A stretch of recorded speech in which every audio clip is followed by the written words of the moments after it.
Hello sir.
Okay, तो तुम लोगों ने किया इंस्टॉल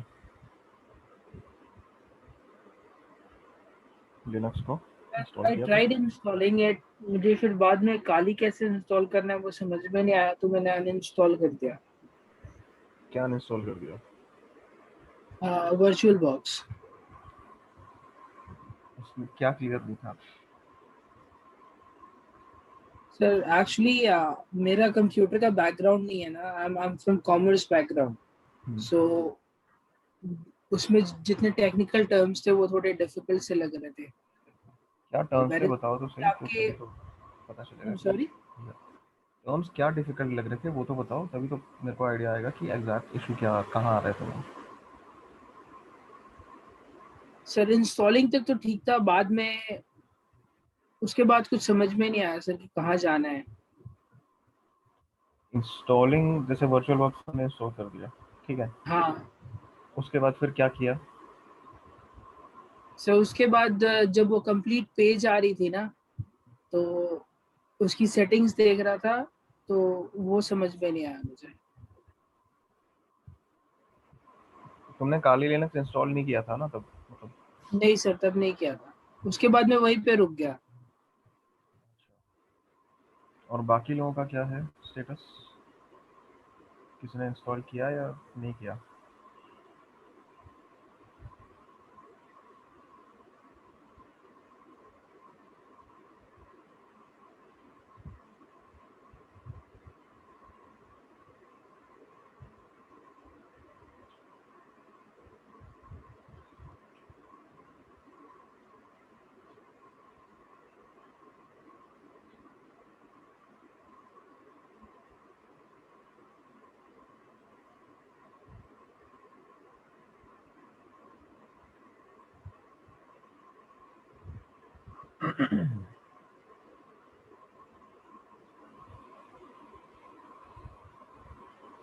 बाकी किसी ने भी इंस्टॉल नहीं किया या किया बाकी लोगों ने?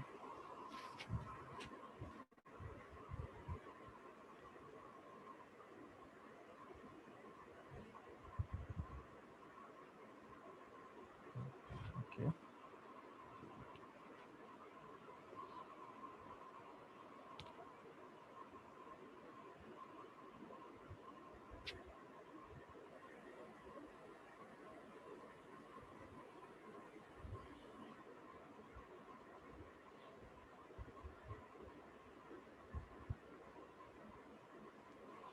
हेलो, हाँ बोलो। Already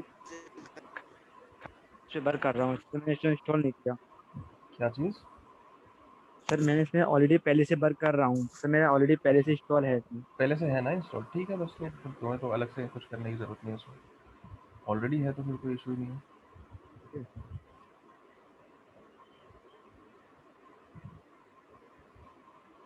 okay.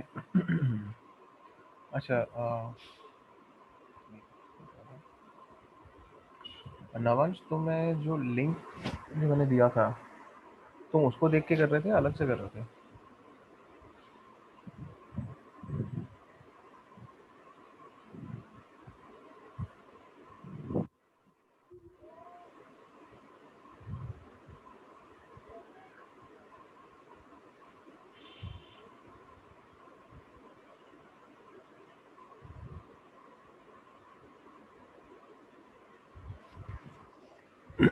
हेलो नवंश, तुम कह रहे थे ना इशू आ रहा था?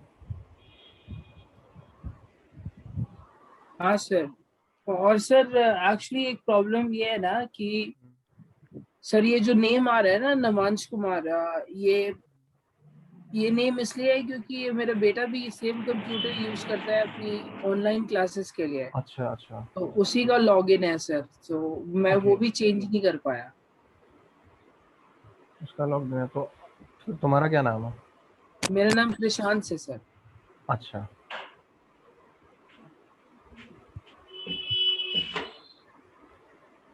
तो मैंने एज पे ये ब्राउजर खोला है, तो एज पे तो मेरा नाम से ही लॉग्ड इन है, बट स्टिल हाँ, ये नवांश ही शो कर रहा है। इसमें जो जूम मीटिंग से लैपटॉप से या कंप्यूटर से खोल रहे हो ना यार? हाँ सर। तो इसमें जो जब तुम खोलते हो जूम मीटिंग को, हाँ सर। तो एक स्क्रीन आती है ना जूम की, जिसमें होम, चैट, मीटिंग्स, कॉन्टैक्ट्स, अलग अलग सेक्शंस होते हैं। हाँ हाँ। तो उसमें राइट साइड में जो भी तुम्हारा अकाउंट लॉग्ड इन है, हाँ उसका एक सर। वो इनिशियल करके एक लिखा आता है, हम्म। उसमें क्या दिखा रहा है? मैं दोबारा से डिस्कनेक्ट करके ज्वाइन करने की कोशिश करूँ सर? नहीं नहीं, डिस्कनेक्ट करने के लिए मैं नहीं कह रहा। देखो, इस समय जूम की तुम्हारे पास दो विंडोज ओपन होंगी, एक तो ये जो मीटिंग अटेंड कर रहे हो वो, और दूसरा जो एक, जब जैसे ही जूम ओपन करते हो अपने सिस्टम पे, तो एक विंडो ओपन होती है। सर ठीक है, अभी तो और जूम की एक ही विंडो ओपन है सर, मेरे पास जूम इंस्टॉल नहीं है, मैं वेब में लॉग इन किया है मैंने। अच्छा, वेब में लॉगिन किया, ओके। हाँ सर। तो उसको इंस्टॉल करके उसमें स्विच अकाउंट कर सकते हो आराम से। तो फिर उसमें तुम्हारा अकाउंट्स, मतलब जो भी यूज़ कर रहा है, सर फिर उस मैं हिसाब दो से। मिनट में करूँ फिर से वो? हाँ देख लो, तुम्हें अभी करना है तो या बाद में ठीक है। करना है, बाद में करना है।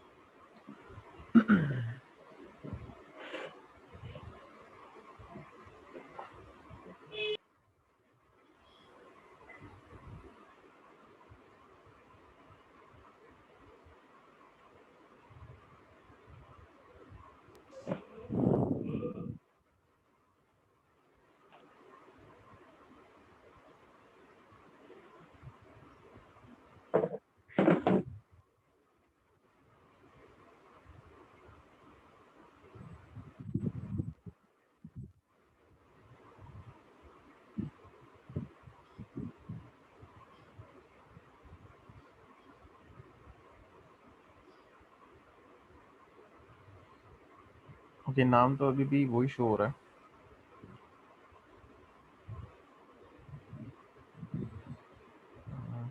दोबारा से कनेक्शन में आ गया।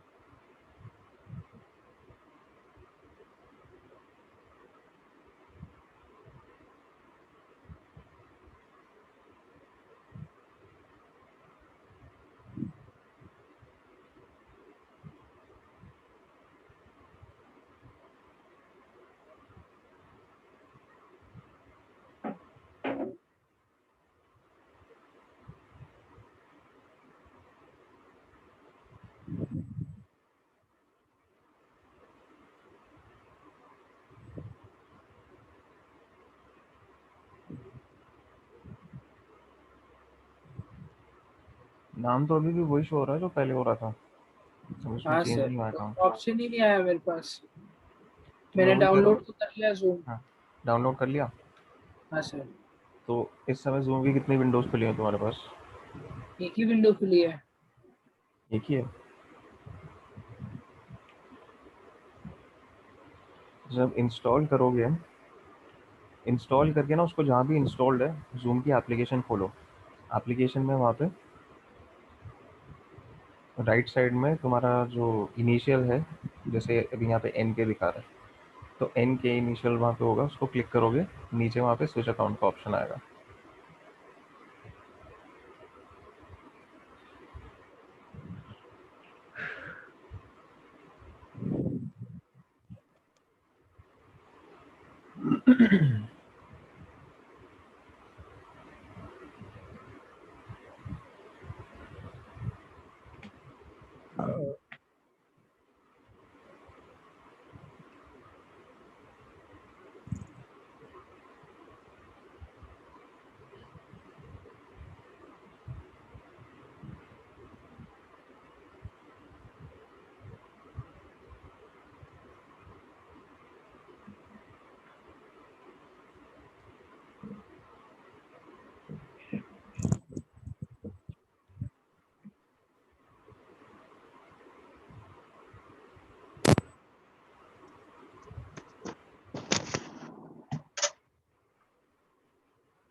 ओके, अब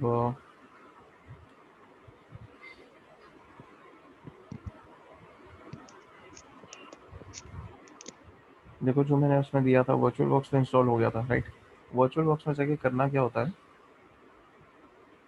कि लेट मी शो यू कि एग्जैक्टली क्या करना होता है वर्चुअल बॉक्स में।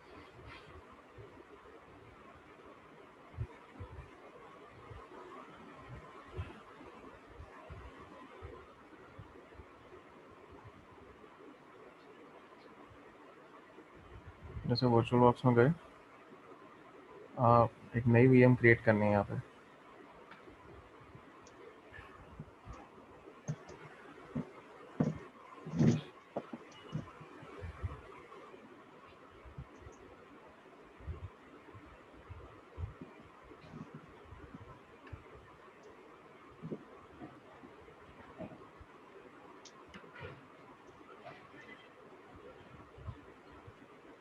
तो न्यू पे गए, ठीक है। अब उसको कुछ ऑप्शंस वहाँ देने पड़ेंगे।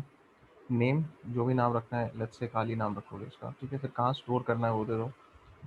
किस टाइप का है, तो अगर काली है तो लिनक्स रहेगा, और लिनक्स भी किस टाइप का है यहाँ पे। काली जो है वो डेबियन बेस्ड होता है, तो इसको डेबियन 64 बिट दो। नेक्स्ट। फिर अब इसको रैम कितनी देनी है, तो इसने बाय डिफ़ॉल्ट 1 GB सिलेक्ट किया है। डिपेंडिंग ऑन अब तुम्हारे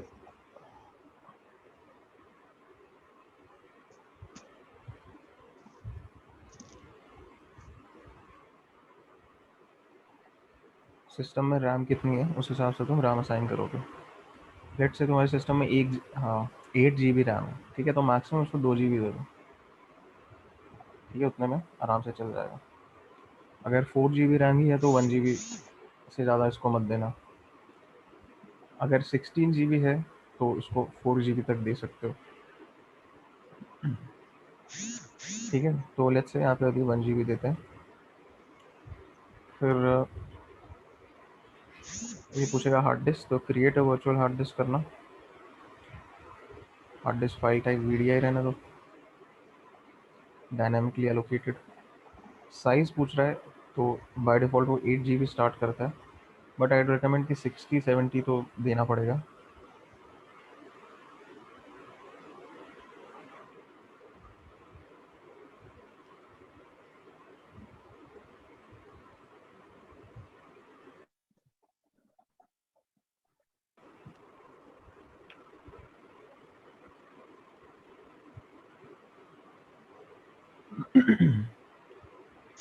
तो 8 GB दिखा रहा है ना ये, तो तुम्हें अराउंड 60-70 तो देनी पड़ेगी इसको, काली को।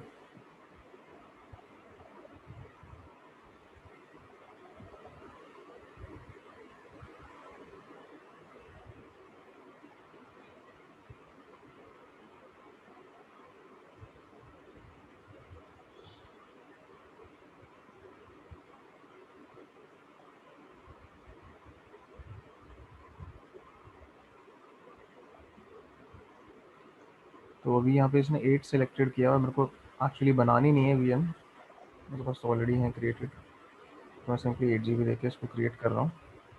अभी क्या है, इस नाम से काली के नाम से बन गई यहाँ पे। अभी इसको स्टार्ट करोगे, तो अभी मैंने क्या किया, इसको इंस्टॉल तो किया नहीं है।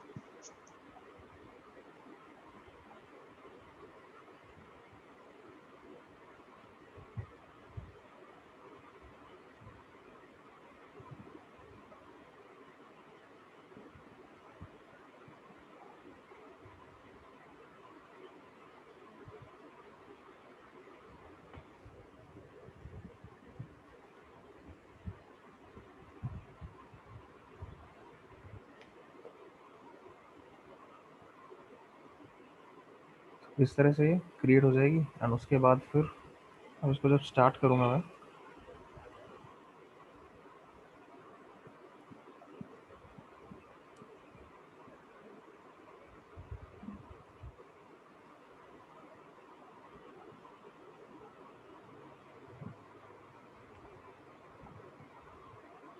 ठीक है अभिषेक, अब सुनाई दे रहा है तुम्हें?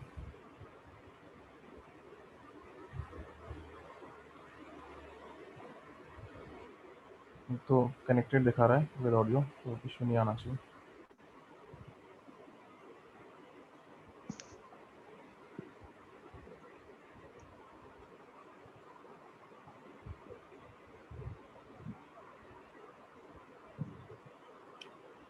ओके, तो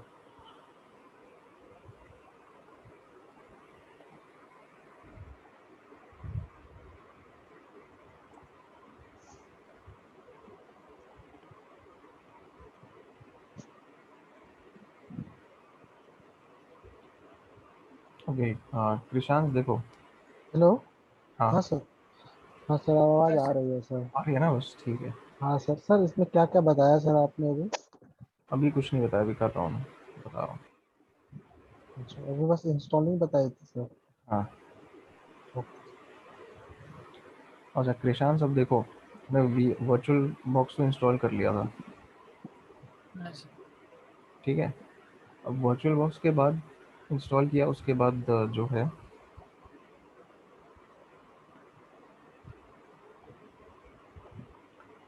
तुम्हें उसमें वर्चुअल मशीन इंस्टॉल करनी है।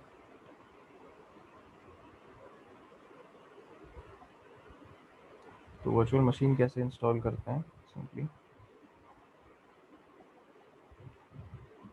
यहाँ पे आए वर्चुअल बॉक्स में, ये किया न्यू, यहाँ पे नाम दे दिया जो भी देना है, सिलेक्ट कर लिया कहाँ स्टोर करना है उसको, वर्चुअल मशीन की फाइल्स को, टाइप।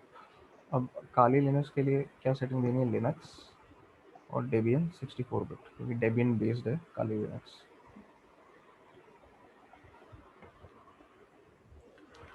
फिर रैम पूछ रहा है वो कितनी असाइन करनी है। तुम्हारे सिस्टम में कितनी रैम है?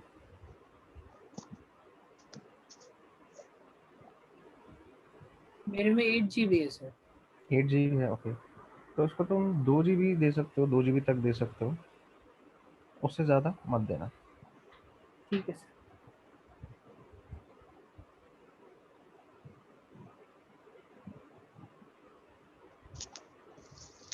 तो यहाँ अभी मेरे को क्योंकि एक्चुअली बनानी नहीं है machine, this is just for example, इसलिए मैं यहाँ पे इसको 1 GB दे के आगे बढ़ रहा हूँ। फिर आता है हार्ड डिस्क, तो create a virtual hard disc now, existing तो कोई हार्ड डिस्क है नहीं हमारे पास, इसको यही रहने देना सेटिंग को VDI, इसको भी चेंज मत करो, डायनामिकली एलोकेटेड, ठीक है। फिर वो साइज़ पूछ रहा है और लोकेशन कंफर्म कर रहा है कि कहाँ स्टोर करनी है हार्ड डिस्क फाइल, तो ठीक है, लोकेशन तो ठीक है। साइज़ अभी 8 GB लेके चल रहा है। अब मेरे को तो क्या एक्चुअली मेरे को डालनी है नहीं, मेरे पास ऑलरेडी अपना लिनक्स इंस्टॉल है, इसलिए मैं दोबारा से तो पूरा करूँगा नहीं, मैं इसको 8 GB दे के आगे बढ़ रहा हूँ बिना कुछ चेंज किए। तो भी इस तरह से वर्चुअल मशीन क्रिएट हो जाती है। अब एक्चुअली क्या है, इस वर्चुअल मशीन अभी सिर्फ इसका बेस जो है क्रिएट हुआ है, अब इसके अंदर काली लिनक्स इंस्टॉल करना है।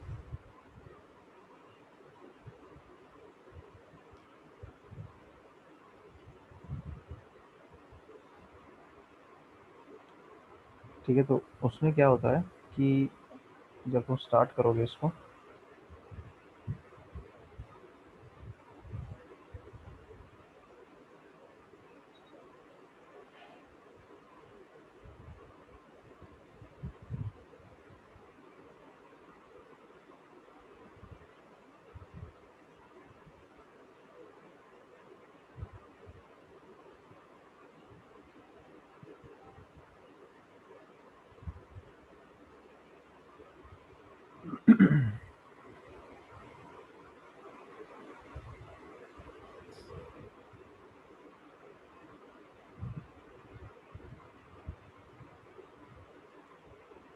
तो इस तरह से दिखता है स्टार्ट होने पे, क्योंकि अभी इसमें इंस्टॉल हुआ नहीं, अभी ये सिर्फ बेस VM क्रिएट हुई है।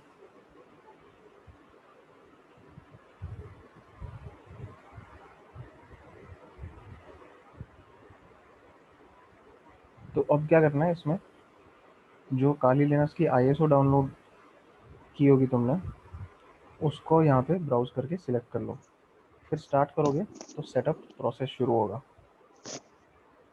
और सेटअप प्रोसेस में क्या क्या ऑप्शंस देने हैं, क्या क्या नहीं, वो जो मैंने थर्ड लिंक दिया था कल, उसमें दिया हुआ है।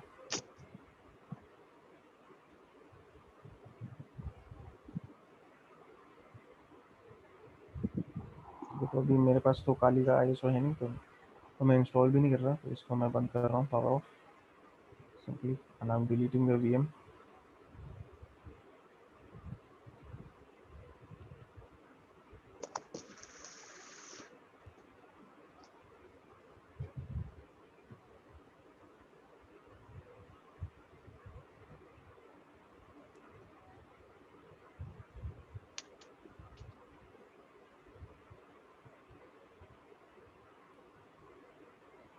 ठीक है, और अब हम देखते हैं लिनक्स के कुछ बेसिक कमांड्स।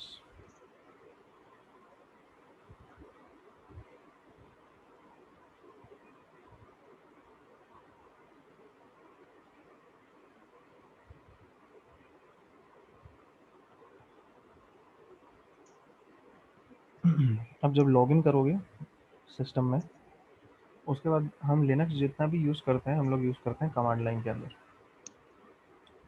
ठीक है, विंडोज़ में तुम लोगों को आदत होगी ग्राफिकल इंटरफेस यूज़ करने की, लेकिन लिनक्स में हम लोग कमांड लाइन ही यूज़ करते हैं। और इसका एक मेजर रीज़न ये है कि जितने टूल्स हम यूज़ करते हैं, उसमें से काफ़ी टूल्स ऐसे हैं जो सिर्फ कमांड लाइन पे ही चलेंगे।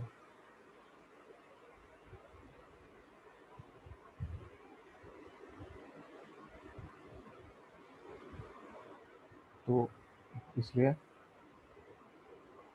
कमांड लाइन की आदत डालना यहाँ पे बहुत ज़रूरी है।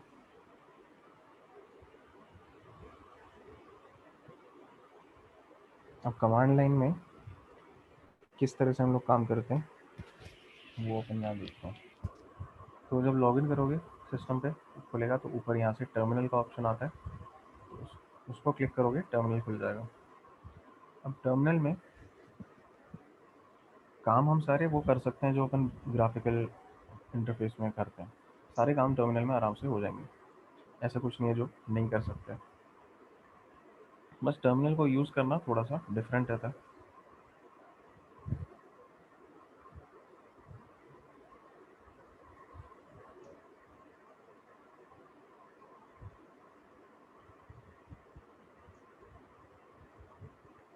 तो अब यहाँ पे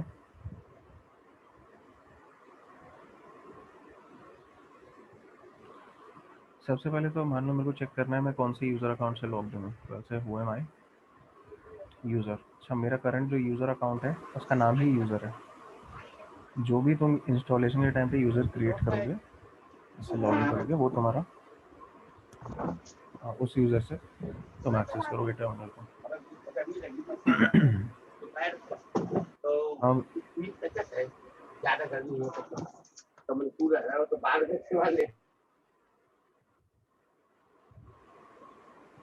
मुझे अगर ये चेक करना है कि करंटली मैं कौन सी डायरेक्टरी में हूँ, कौन से फोल्डर में हूँ, ठीक है, फोल्डर को यहाँ पे डायरेक्टरी बोलते हैं लिनक्स में। तो उसके लिए होगा pwd प्रेजेंट वर्किंग डायरेक्टरी। तो होम डायरेक्टरी में यूज़र डायरेक्टरी के अंदर हूँ। अब लिनक्स का फाइल सिस्टम कैसा होता है कि एक डायरेक्टरी होती है, ये वाली मेन डायरेक्टरी, सिर्फ फॉरवर्ड स्लैश से उसको रिप्रेजेंट करता है। और मैं चेंज डायरेक्टरी कर रहा हूँ, सी डी मतलब चेंज डायरेक्टरी है, मुझे किसी और फोल्डर में जाना है, किसी और डायरेक्टरी में जाना है। किस में जाना है? इस मेन डायरेक्टरी के अंदर, सी डी। और इसी के अंदर पूरा का पूरा लिनक्स सिस्टम होता है। तो ये सारी जो डायरेक्टरीज और फाइल्स हैं, इसी में पूरा मेरा लिनक्स सिस्टम फिट हो रखा है। तो जितनी भी फाइल्स हैं, यूज़र फाइल, सिस्टम फाइल, सारी इसके अंदर आ जाती हैं। अब ये जो होम डायरेक्टरी है, इसके अंदर सारी यूज़र्स की फाइल्स होती हैं। तो जाते हैं होम के अंदर। ठीक है, किसी भी डायरेक्टरी में जाने के लिए क्या होता है? C D, change directory. तो मुझे इस डायरेक्टरी के अंदर जाना है।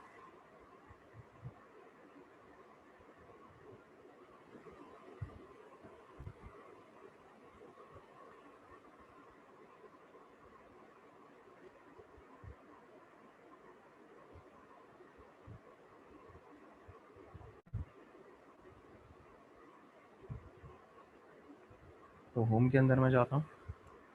अब अगर कहीं भी मुझे फाइल्स लिस्ट करनी होती है, जैसे मैंने यहाँ पे किया था, मुझे चेक करना है कि मैं करंटली जहाँ पे हूँ वहाँ पे क्या क्या फाइल्स और फोल्डर्स हैं, क्या क्या फाइल्स और डायरेक्टरीज हैं। उसके लिए कमांड होता है ls, लिस्ट करने के लिए।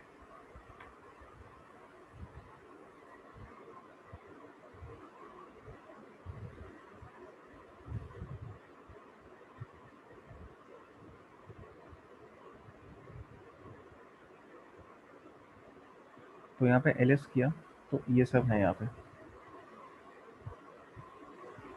तो ये 4 डायरेक्टरीज हैं और एक फाइल है। वो तो हाँ, क्या होता है, हर लिनक्स टर्मिनल जो होता है उसकी एक कलरिंग स्कीम भी होती है कि वो अलग अलग तरह की फाइल्स को अलग अलग तरह के कलर देता है। तो मेरे को पता है कि मेरे सिस्टम में डायरेक्टरीज ब्लू में आती हैं इस तरह से, और फाइल्स ग्रीन में आती हैं।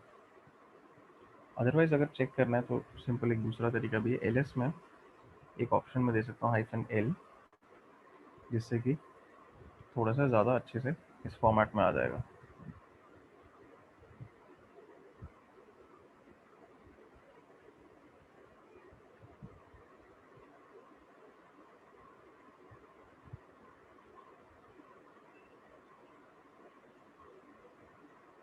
तो इसमें क्या है कि देखो, फाइल्स और डायरेक्टरीज तो वही हैं, बस थोड़े से उनके बारे में ज़्यादा डिटेल्स आ रहे हैं। तो डिटेल्स क्या है? सबसे पहले वाला जो कॉलम है ये फाइल की परमिशंस बताता है। फाइल या फोल्डर जो भी है उसकी परमिशंस बताता है। जो सबसे पहला कैरेक्टर होता है यहाँ पे डी है। डी मतलब डायरेक्टरी, मतलब फोल्डर है, वो डायरेक्टरी है। अगर ब्लैंक है मतलब फाइल है।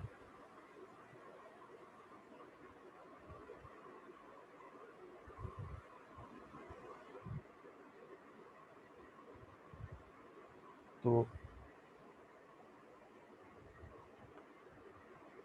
पहला कैरेक्टर इज कि किस तरह का, मतलब जो भी हम देख रहे हैं ऑब्जेक्ट वो क्या है, फाइल है या डायरेक्टरी है। फिर बाकी जो है कैरेक्टर्स पहले कॉलम के, वो होते हैं उसकी परमिशंस। परमिशंस पे मैं बाद में आता हूँ, ठीक है, पहले और चीज़ें कुछ देख लेते हैं। एंड फिर ये होता है कि उसका यूज़र कौन है। सेकंड कॉलम होता है कि ग्रुप कौन सा है जो उस फाइल के साथ एसोसिएटेड है, कौन सा ग्रुप उसको ऑन करता है। जैसे विंडोज़ में होता है यूज़र्स और ग्रुप्स, यूज़र्स को हम ग्रुप्स में डाल सकते हैं अलग अलग, हर ग्रुप की अपनी वो होती है परमिशंस। तो उसी तरह से लिनक्स में भी ग्रुप्स का कंसेप्ट होता है। फिर उसका साइज फाइल का, और फाइनली उसका डेट और टाइम जो वो लास्ट मॉडिफाई हुई थी। तो यहाँ पे डी 4 एंट्री से आ गया, मतलब ये 4 डायरेक्टरीज हैं और ये एक फाइल है क्योंकि इसमें ब्लैंक है। तो मान लो मैं अपनी यूज़र की उसमें चला जाता हूँ डायरेक्टरी में, cd यूज़र। फिर अगर मैं यहाँ पे ls करता हूँ तो इस डायरेक्टरी के अंदर की मेरे को फाइल्स दिख जाएंगी। अब इसमें एक फोल्डर है, इसमें एक डायरेक्टरी है डॉक्यूमेंट्स नाम की। लेट्स से कि हम उसमें जाते हैं cd से, और अब अगर मुझे वापस जाना है, एक डायरेक्टरी पीछे जाना है, मतलब मैं यूज़र डायरेक्टरी में आया, यूज़र डायरेक्टरी से डॉक्यूमेंट्स में गया, लेकिन अब मुझे डॉक्यूमेंट्स से वापस यूज़र में जाना है। तो मेरे पास एक ऑप्शन तो है कि मैं उसका पूरा पाथ लिखूं बैठ के, cd होम और यूज़र इस तरह से। लेकिन दूसरा ऑप्शन है मैं सिंपली cd डॉट डॉट लिख दूं, डबल डॉट। तो डबल डॉट किसको रिप्रेजेंट करता है? जो पेरेंट डायरेक्टरी है, मतलब एक डायरेक्टरी पीछे, मैं अभी जिस डायरेक्टरी में हूँ वो नहीं, उसके एक डायरेक्टरी ऊपर या एक डायरेक्टरी पीछे कह सकते हैं, उसको पेरेंट डायरेक्टरी बोलते हैं उसकी।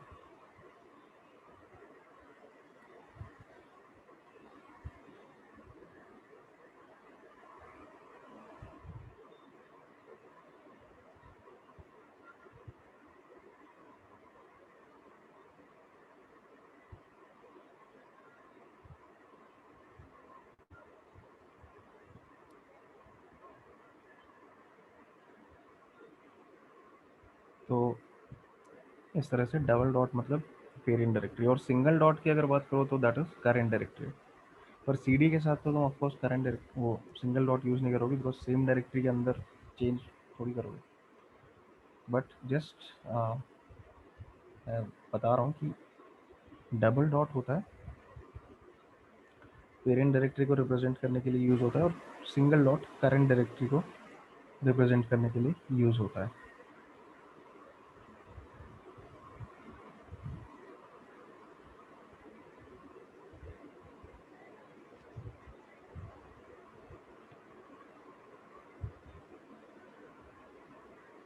सर ये कॉन्सेप्ट एक बार फिर से समझा दो आप, नहीं समझ में आ रहा।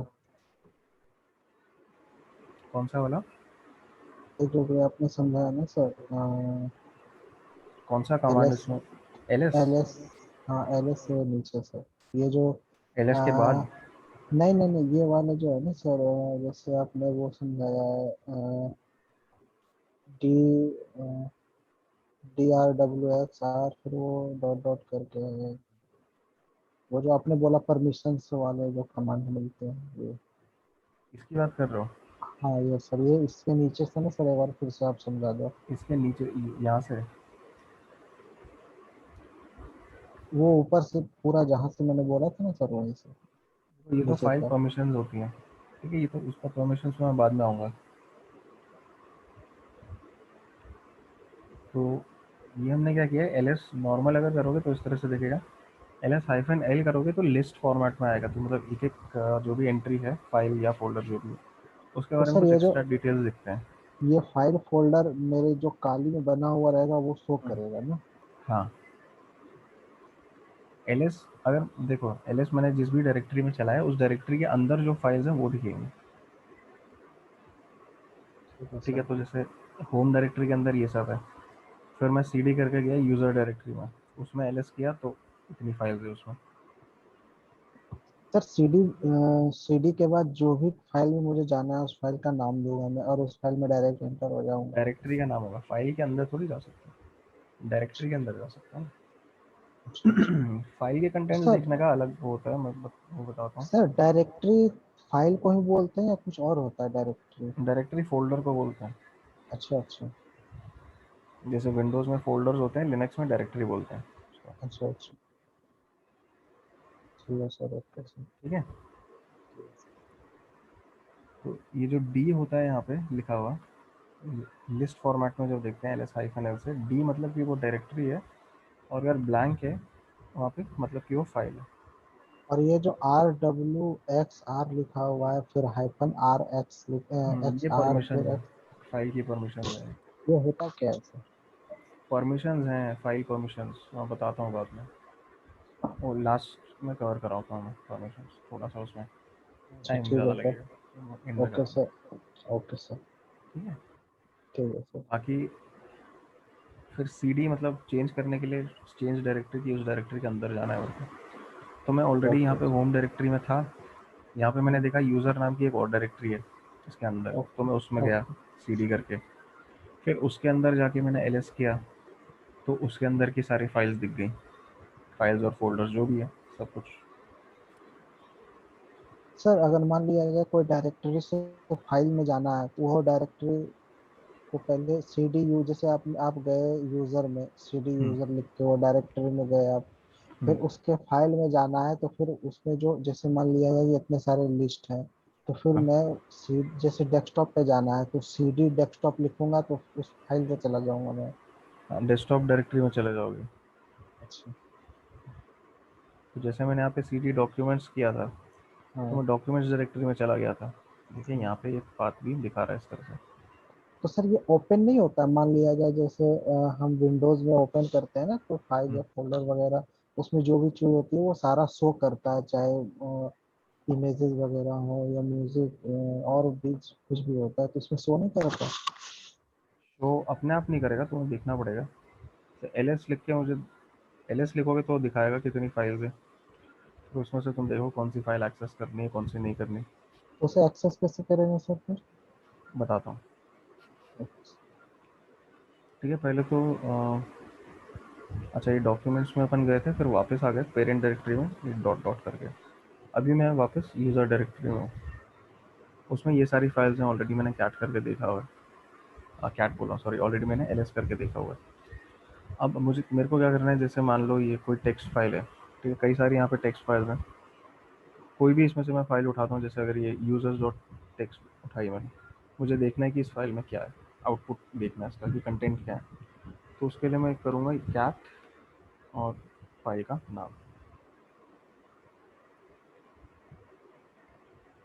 तो उसमें कुछ क्या डिफ़ॉल्ट मैंने ऐसे यूज़र नेम्स लिखे हुए हैं, और ये इस फाइल का कंटेंट है, तो सारा स्क्रीन पे आउटपुट हो गया। टेक्स्ट फाइल है, उसमें ये सारा टेक्स्ट है। ठीक है, फाइल को अगर कंटेंट देखने टेक्स्ट फाइल्स के, तो इस तरह से देख सकते हो, कोई एग्जीक्यूटेबल फाइल होगी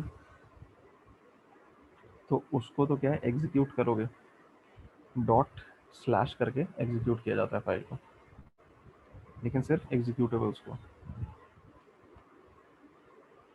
उसके बाद फिर किसी ऑफ कोर्स डायरेक्टरी में जाना है तो उसके लिए सीडी है तुम्हारे पास, सीडी से जाओगे।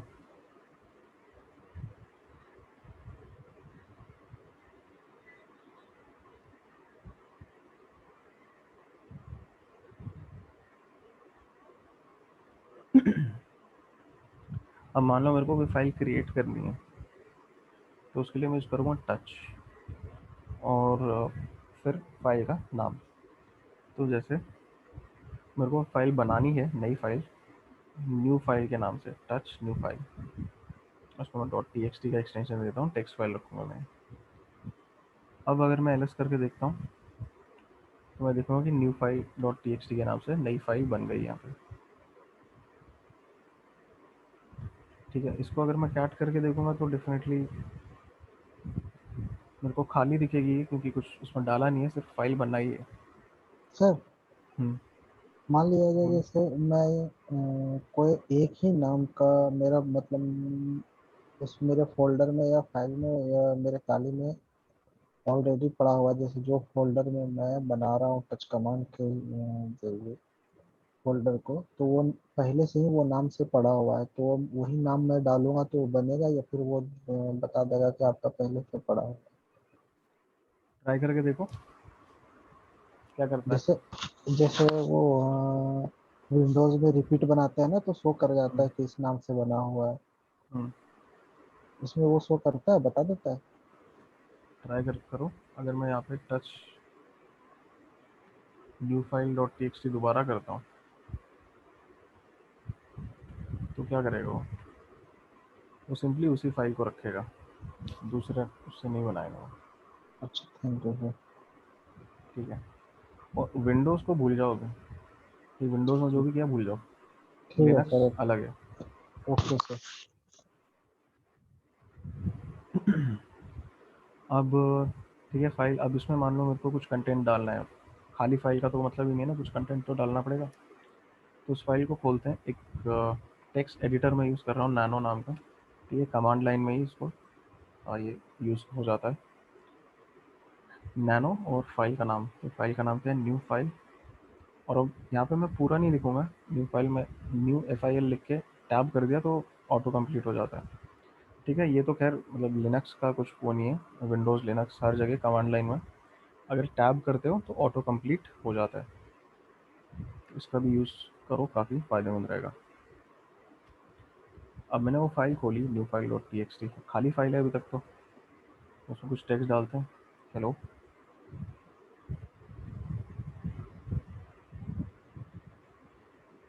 This is a line of text, simply इतना मैं डाल के इसको एग्जिट कर रहा हूँ, control X exit, save yes, file name ये रखना है, एंटर। अब अगर कैट करके देखें न्यू फाइल को तो जो मैंने लिखा था हेलो से लाइन ऑफ टेक्स्ट यहाँ पे दिख रहा है यहाँ पे।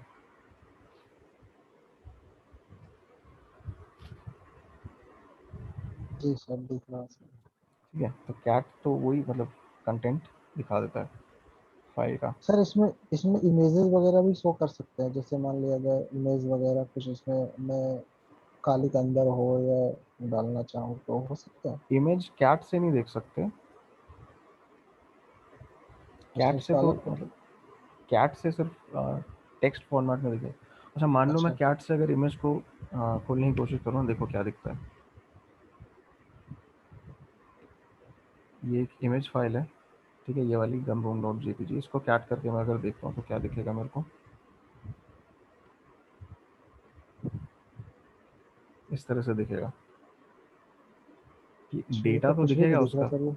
हम्म। अच्छा, ये तो अब सर बिल्कुल समझ नहीं आ रहा क्या है। समझ नहीं आ रहा क्योंकि वो तो इमेज है ना, उसको हम टेक्स्ट की तरह ओपन करके देखें तो ऐसे दिखेगा। अच्छा, ठीक है सर। उसको वो बनी ही नहीं है ना कि तुम इस तरह से देखो, तो अब इमेज देखनी है तो एक टूल होता है आई ऑफ GNU EOG, उसमें इसको गम रूम को मैं ओपन करके अगर देखूंगा तो इमेज की तरह खुलेगा। ये OG गम रूप में। EOG गम रूम तो फाइल का नाम है, अच्छा। इसलिए जो इमेज है ये इसमें अब इमेज की तरह हाँ। शो हो रही है। हाँ सर। EOG, ठीक है, इसको यूज़ कर सकते हैं। अब दोबारा से यहाँ पे आते हैं। अब मान लो फाइल मेरे को डिलीट करनी है, ये वाली मैंने न्यू फाइल बनाई थी ना, मेरे को डिलीट करनी है अगर, तो डिलीट के लिए होता है RM, मतलब रिमूव, ठीक है, उसको रिमूव कहते हैं, और RM कमांड होता है उसके लिए, RM और new file dot TXT file का नाम लिख दो, एंटर। तो देखो अगर तुमने कोई कमांड टाइप किया, एंटर दबा दिया, कोई एरर नहीं आया, कुछ नहीं आया, सिंपली कर्सर नेक्स्ट उस पर आ गया, मतलब वो कमांड सक्सेसफुली चल गया। ठीक है, तो अब अगर मैं चेक करता हूँ LS से,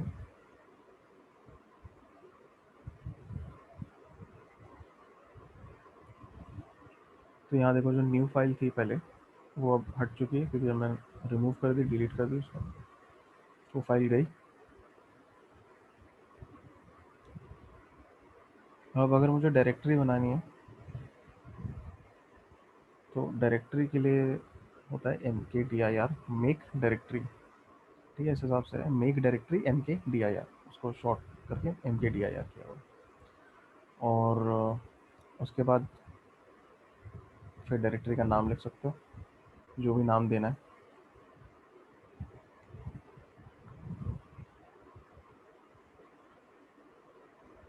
जैसे मान लो मेरे को बनानी है डायरेक्टरी न्यू DIR के नाम से, ठीक है, एंटर किया। और मैं ls करके चेक करूँ तो बन गई डायरेक्टरी। इसके अंदर जाके देखते हैं, तो मैं उसके अंदर तो आ गया, बट ऑफ कोर्स खाली डायरेक्टरी है, तो अगेन कोई ls करूँगा तो कुछ दिखेगा नहीं इसके अंदर। अब इसके अंदर अगेन इस डायरेक्टरी में तुम जितनी फाइल्स बनाना चाहो, जो करना चाहो कर सकते हो। अभी के लिए मैं बाहर आता हूँ इससे, और अब अगर मुझे डायरेक्टरी डिलीट करनी है तो मैं करूँगा rmdir। ठीक है, डायरेक्टरी हटाने के लिए rmdir होता है, rmdir, और उसके बाद नाम उसका rmdir। तो अब अगर ls करो तो चली गई डायरेक्टरी।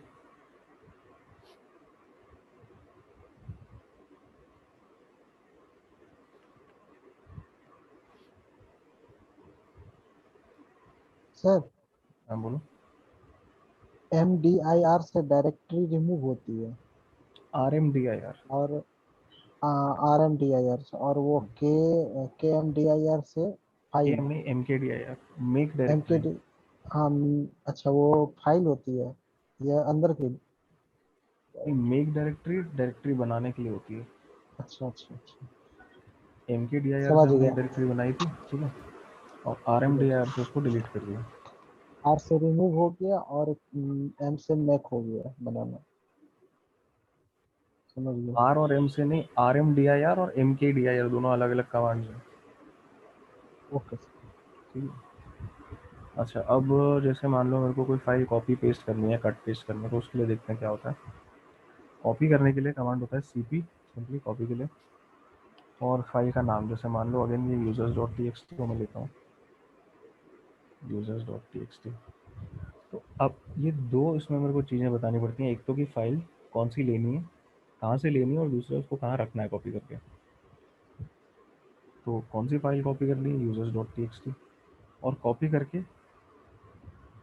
अगर मेरे को किसी दूसरे नाम से रखनी है यहीं पे तो मैं वो भी कर सकता हूँ, लेकिन मैं चाहता हूँ कि मैं इसको डॉक्यूमेंट्स के अंदर रखूँ, तो मैं डॉक्यूमेंट्स और यूजर्स डॉट टी इस तरह से इसको रख दूंगा। सर ये डॉक्यूमेंट के बाद यूजर्स क्यों दिए है स्लैश देके?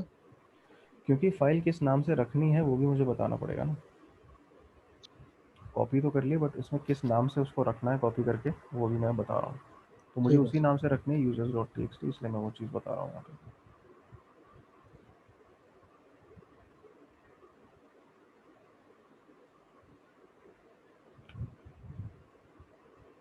तो इसको मैं अगर चलाता हूँ तो अब डॉक्यूमेंट्स में जाके देखते हैं ls। तो यहाँ डॉक्यूमेंट्स में जो मैंने फाइल कॉपी की थी वो आ चुकी है यूजर्स डॉट टी के नाम से।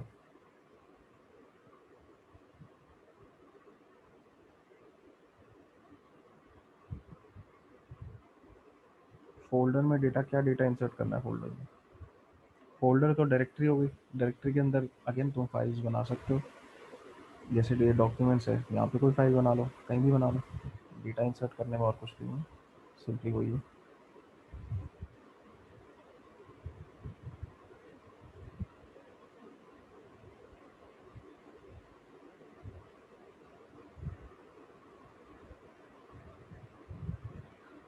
तो अच्छा, अब ये तो हो गया कॉपी पेस्ट करने के लिए। अब अगर कट पेस्ट करना है, कट पेस्ट के लिए कमांड होता है मूव, ठीक है, mv। अब मान लो मुझे यूजर्स डॉट टी फाइल जो डॉक्यूमेंट्स के अंदर है इसको हटाना है यहाँ से, इसको यहाँ से हटाया, और मैं अब चाहता हूँ कि डॉक्यूमेंट्स की जो पेरेंट डायरेक्टरी यानी कि जो यूज़र नाम की डायरेक्टरी है उसके अंदर मैं इसको रखूँ मूव करके, और dot dot slash parent directory के लिए, और नाम मैं इसका चेंज करके कर देता हूँ यूजर्स टू डॉट टी।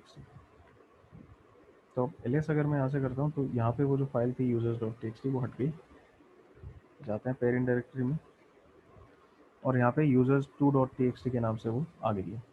तो कट पेस्ट के लिए मूव होता है, मूव किस लिए, mv।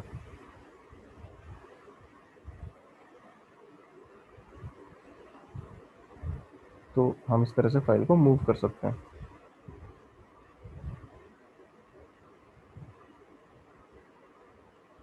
मूव किया, और अगर फाइल को रीनेम करना है मेरे को, उसके लिए भी मूव कमांड ही यूज़ होता है। जैसे एमवी और जो ओरिजिनल नाम है फाइल का पहले वो लिखो। जैसे ये जो यूजर्स 2.txt मेरे को इसी को रीनेम करना है। अगर मैं इसी को रीनेम करना चाहता हूँ तो मैं यहाँ पे क्या लिखूँगा, पहले तो mv लिखा मैंने, फिर इस फाइल का नाम, तो ये फाइल का नाम है यूजर्स 2.txt। और अब मैं लिखूँगा कि मुझको नया नाम क्या रखना है। तो नया नाम let's say new name dot T चाहता हूँ मैं इसका। अब अगर मैं एलिस करूँ यहाँ पे दोबारा, तो ये न्यू नेम डॉट टी के नाम से आ जाएगा। ठीक है, और जो यूजर्स 2.txt था सिंपली उसको हमने रीनेम करके न्यू नेम डॉट टी यहाँ पे कर दिया।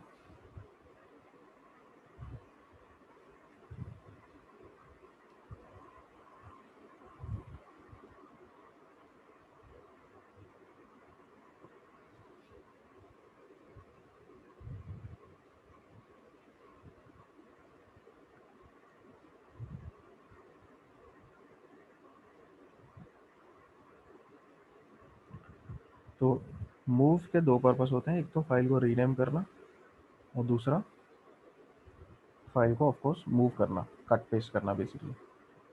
तो उसके दो मीनिंग हो जाते हैं, दो मतलब अलग अलग तरह से उसको यूज़ कर सकते हैं सिंपली।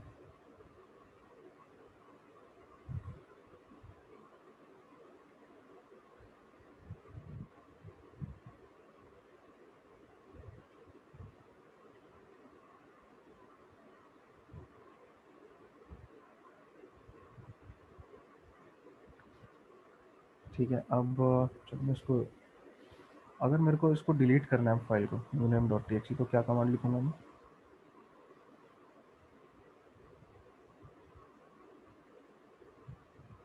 ऑलरेडी हम देख चुके हैं कमांड इसके लिए।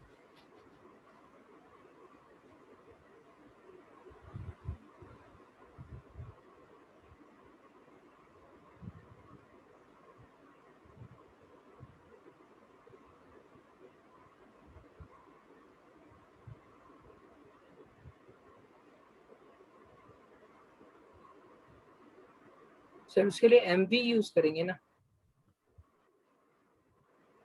पक्का? हाँ सर, आपने बताया था एमवी डिलीट और मूव करने के लिए। मैंने बोला था mv कट पेस्ट करने के लिए और रीनेम करने के लिए, रिमूव करने के लिए नहीं, रीनेम अच्छा, करने के लिए। रिमूव करने के लिए तो सिंपल rm। आरएम, हाँ आरएम। ठीक है, अभी चलो कोई, अभी थोड़ा प्रैक्टिस करोगे ना इन चीज़ों की तो ज़्यादा एक बार क्लैरिटी आ जाएगी। ठीक है सर। अभी आदत नहीं डली है ना तुम्हें इसकी, एक बार थोड़ी सी, थोड़ा सा प्रैक्टिस वगैरह होगी, थोड़ा आदत आएगी तो हो जाएगा, डोंट वरी। ओके, तो रीनेम, सॉरी रिमूव करना है, रीनेम में रिमूव करने के लिए rm होता है।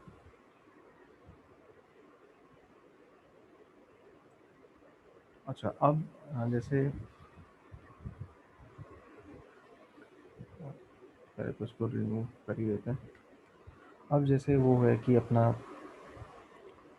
विंडोज़ में अगर मैं नॉर्मल यूज़र अकाउंट से लॉग्ड इन हूँ, जैसे मैं यहाँ पे अभी नॉर्मल एक यूज़र अकाउंट से लॉग्ड इन हूँ, लेकिन अगर मेरे को ये चाहिए कि कोई फाइल मैं एडमिन प्रिविलेज से चलाऊँ, तो वहाँ पे क्या होता है, उसको मैं राइट क्लिक करके रन एज एडमिनिस्ट्रेटर दे देता हूँ। तो उसका मैं ये बताने वाला हूँ कि लिनक्स में वो चीज़ कैसे करते हैं, रन एज एडमिन कैसे करते हैं इसी चीज़ को। तो लिनक्स में उसके लिए होता है कमांड, ये अपना सूडो, सूडो का फुल फॉर्म है super user do. Super user मतलब कोई भी ऐसा यूज़र जिसको रूट प्रिविलेज हो। ठीक है, विंडोज़ में एडमिनिस्ट्रेटर होता है, लिनक्स में रूट होता है, ROOT रूट। ठीक है, विंडोज़ में जो एडमिनिस्ट्रेटर होता है, लिनक्स में रूट होता है। तो रूट जो है, अब मैं करंटली रूट अकाउंट से लॉग्ड इन नहीं हूँ, मैं यूज़र अकाउंट से लॉग्ड इन हूँ। लेकिन अगर मुझे कोई कमांड एडमिन प्रिविलेज से करना है तो, या कोई फाइल एडमिनिस्ट्रेटर की प्रिविलेज से चलानी है, तो मुझे सूडो यूज़ करके मैं वो चीज़ कर सकता हूँ।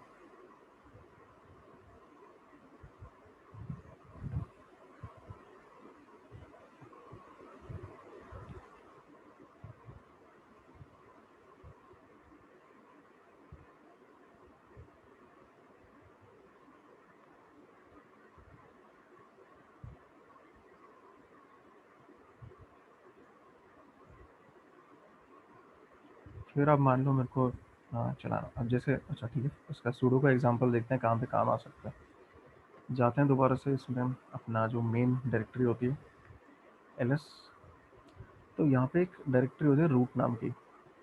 ये रूट डायरेक्टरी क्या होती है कि जो रूट यूज़र है उसकी होम डायरेक्टरी है, उसकी सारी फाइल्स इसके अंदर होती हैं।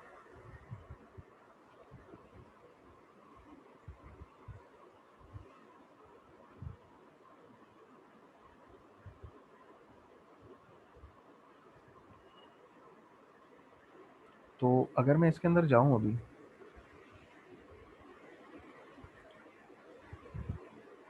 cd रूट, ठीक है, तो ये सारी फाइल्स हैं। अगर मैं यहाँ पे एक फाइल क्रिएट करने की कोशिश करता हूँ, नैनो कोई भी न्यू फाइल डॉट टी के नाम से रख देता हूँ, चलो नैनो के साथ भी मैं फाइल क्रिएट कर सकता हूँ। तो अब यहाँ पे मुझे क्या दिखा रहा है, नीचे मैसेज आ रहा है डायरेक्टरी डॉट डॉट मतलब present directory it's not writable. मतलब मैं अगर यहाँ पे ये फाइल इसमें कुछ टेक्स्ट लिख के डालना चाहूँ, सेव करना चाहूँ, तो मुझे बोल देगा error writing new file dot T permission denied, मैं यहाँ पे नहीं लिख सकता। ठीक है, तो इसको मैं नो करता हूँ, बंद किया मैंने। और लेकिन अगर मैं ये चीज़ सूडो के साथ करूँ, सूडो नैनो, या चलो नानो छोड़ो,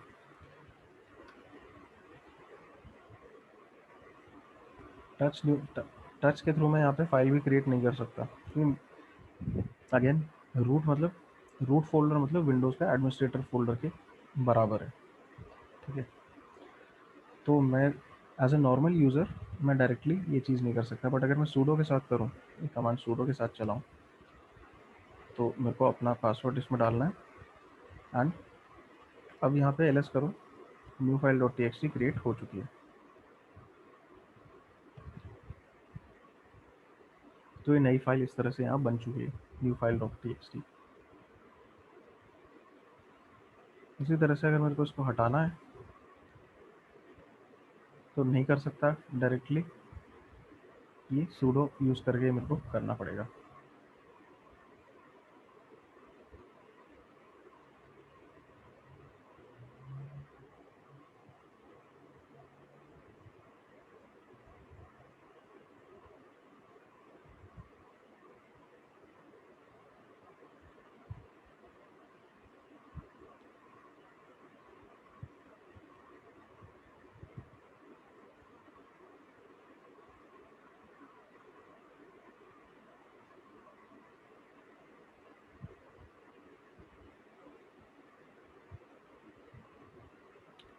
तो अब ये तो सूडो की हमने बात की यहाँ पे। अब जैसे अगर मुझे सिस्टम की कुछ इन्फॉर्मेशन चाहिए तो मैं यू नेम कमांड यूज़ करके एंटर कर दूंगा। तो ऑपरेटिंग सिस्टम क्या यूज़ हो रहा है, लिनक्स, यू नेम हाइफन ए, तो थोड़ी और इन्फॉर्मेशन देता है कि कौन सा लिनक्स यूज़ हो रहा है, पैरेट, और सिस्टम इन्फॉर्मेशन थोड़ी सी यहाँ पे दे रहा है मुझे। अब मुझे दोबारा जाना है अपनी जो करंट यूज़र में लॉग्ड इन हो जिसके अकाउंट में, उसकी होम डायरेक्टरी में। तो मैं सिंपली क्या करूँगा, cd एंटर कर दूंगा, तो मैं वापस कहाँ पे आ गया, अपनी होम डायरेक्टरी में, OWD में PWD, तो मैं वापस अपनी डायरेक्टरी में आ गया। तो ये एक शॉर्टकट है अपने अकाउंट, अपने यूज़र की होम डायरेक्टरी में आने का, सिंपली cd करके एंटर कर दो।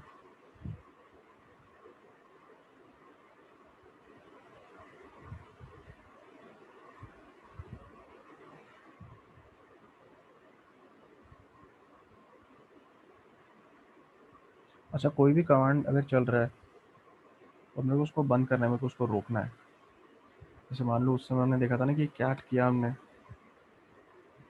और एक गम रूम फाइल थी, तो एक कमांड चल रहा है, फाइल आउटपुट हो रही है, मेरे को उसको बीच में रोकना है, तो मैं इसको कंट्रोल सी करके रोक दूंगा।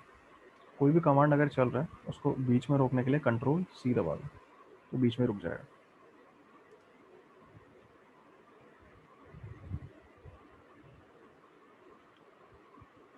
और चलो, ये जो फाइल मैंने अभी देखी थी टेक्स्ट फाइल, ये users dot T S T cat करके मैं दिखाई थी, ये तो छोटी सी फाइल है, तो उसका तो पूरा टेक्स्ट बहुत आराम से टर्मिनल में यहाँ पे आ गया था।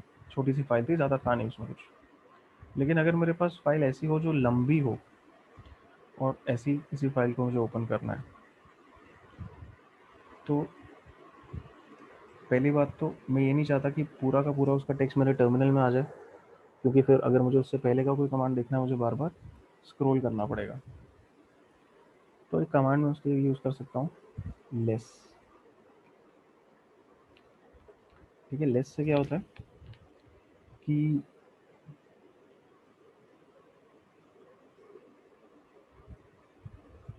जो भी फाइल है उसको अलग से वो ओपन होती है, और बेस्ट चीज़ ये है कि उसका जो आउटपुट है वो टर्मिनल के अंदर नहीं आता।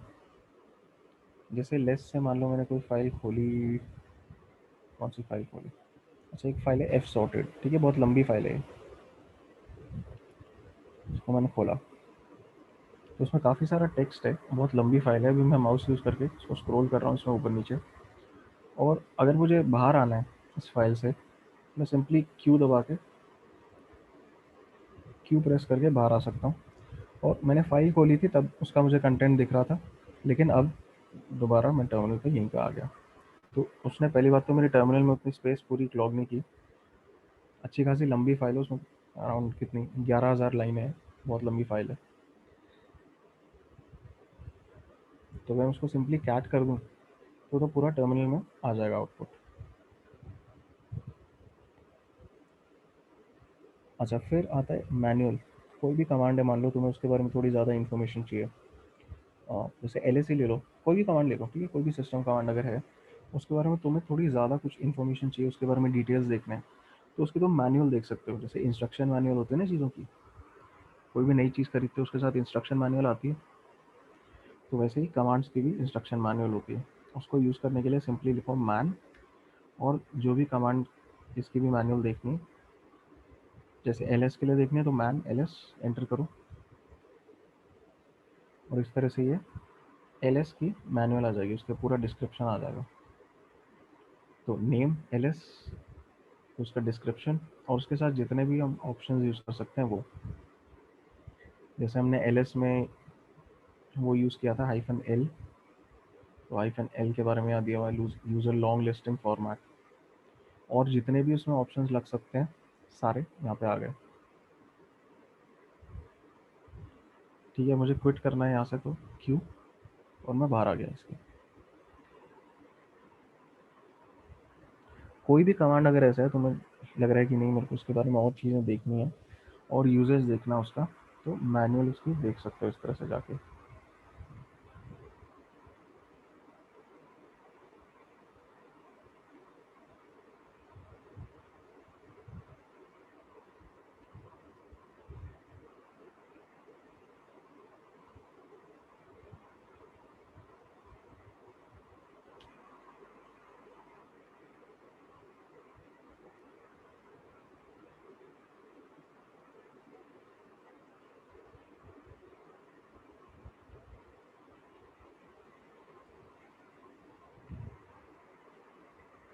तो अब अच्छा, नेटवर्क इन्फॉर्मेशन अगर मेरे को देखनी है तो ये कमांड होता है आई पी स्पेस ए।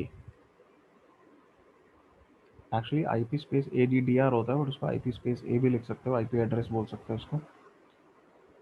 और इसमें ये क्या दिखा रहा है, जितने भी नेटवर्क इंटरफेस है मेरे सिस्टम पे इस समय, जितने भी नेटवर्क अडेप्टर्स हैं, तो सबसे पहला तो है एल ओ के नाम से लूप बैक। लूप बैक तो मतलब उसी, अगर मैं इस आईपी को कांटेक्ट करूं तो ये इसी सिस्टम का आईपी है।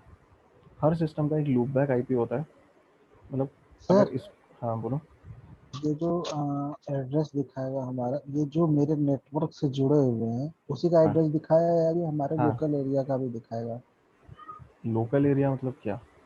मतलब जैसे जो मेरे सिस्टम से जो जुड़ा हुआ है, एक तो वो हो गया, या फिर एक जो राउटर से जुड़ा हुआ है या स्विच से जुड़ा हुआ है, वो किसका ये दिखाएगा आईपी वगैरह या जो भी आईपी इंफॉर्मेशन देखो, है? ये क्या दिखाएगा, तुम्हारे जितने भी नेटवर्क इंटरफेस हैं वो दिखाएगा। अगर वो अच्छा। किसी नेटवर्क से जुड़े हुए हैं तो उनके आईपी एड्रेस भी होंगे यहाँ पे। अदरवाइज अगर वो किसी नेटवर्क से कनेक्टेड नहीं है तो उसका कोई आईपी एड्रेस नहीं होगा सिंपली। ठीक है, बट इसका मीनिंग है कि ये तुम्हारे जो जितने भी नेटवर्क इंटरफेस हैं सिस्टम पे वो दिखाएगा।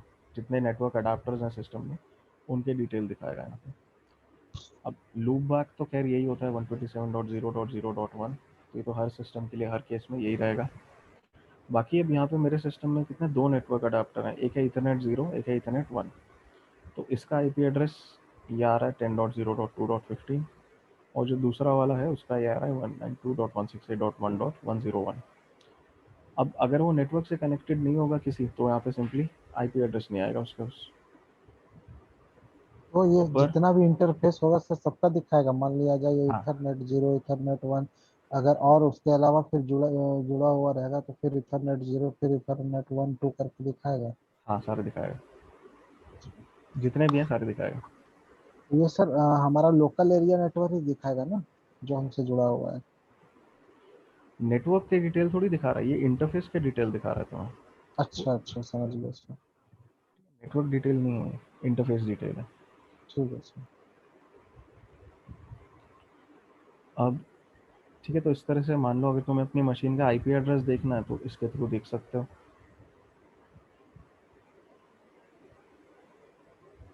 आईपी ए यूज़ करके। अगर किसी नेटवर्क से कनेक्टेड नहीं हो तो सिंपली ये इंटरफेस का तो डिटेल आएगा, बट ये लाइन नहीं होगी यहाँ पे। ये जिसमें आईपी एड्रेस लिखा है वो लाइन नहीं होगी बस, क्यों बाकी सर? सब रहेगा। अगर किसी नेटवर्क से कनेक्टेड नहीं हो तो आईपी हाँ। एड्रेस तो तुम्हें मिला नहीं होगा कोई।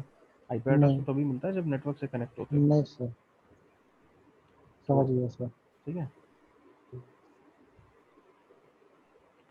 अच्छा, और देखते हैं क्या कमांड हमें देखना है यहाँ पे। तो और ये जो मैं कमांड बता रहा हूँ, दूसरी बात तो अगर तुम जिन्होंने पहले से लिनक्स यूज़ किया हुआ है वो तो ठीक है, तुम्हें ये सब आते होंगे ऑलरेडी। पर जिन्होंने नहीं यूज़ किया वो लोग ये सारे कमांड जाके एक बार प्रैक्टिस ज़रूर करना। अदरवाइज जो है फिर क्या भूल जाओगे ये चीज़ें। तो प्रैक्टिकल एक्चुअली जितना भी अपन देखेंगे ना, कोशिश करो कि जितनी प्रैक्टिस कर सकते हो उसकी करो, ताकि कोई चीज़ ऐसी ना रहे जो तुम मतलब भूल जाओ इवेंचुअली। क्योंकि ये जो कमांड्स हमने देखे हैं ये सारे तुम्हें कहीं ना कहीं तो काम आएंगे।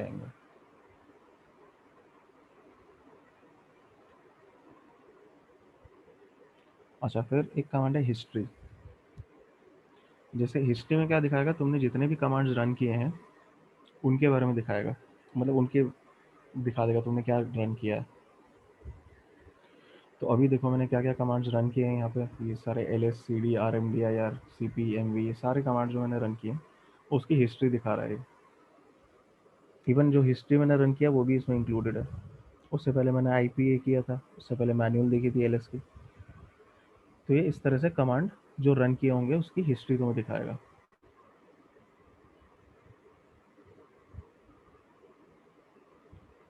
तो अगर चेक करना है कि तुमने क्या कमांड पहले यूज़ किए थे तो इससे चेक कर सकते हो। ठीक है, तो ये सारे कमांड्स हमने अभी देखे हैं इसी सेशन में। LS CD RMDIR ये हमने अभी रन किए हैं सारे, तो वो हिस्ट्री में दिखा रहा है।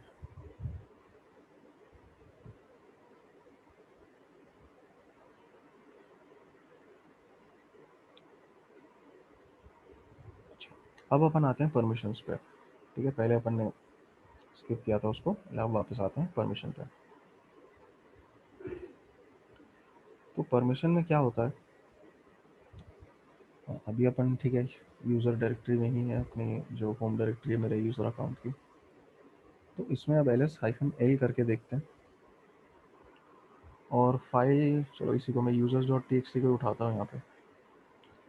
अब मैंने पहला कैरेक्टर तो बताया था कि अगर डी है मतलब वो डायरेक्टरी है, अगर खाली है मतलब वो फाइल है। तो ये users.txt को मैं ले रहा हूँ यहाँ पे, तो ये फाइल है।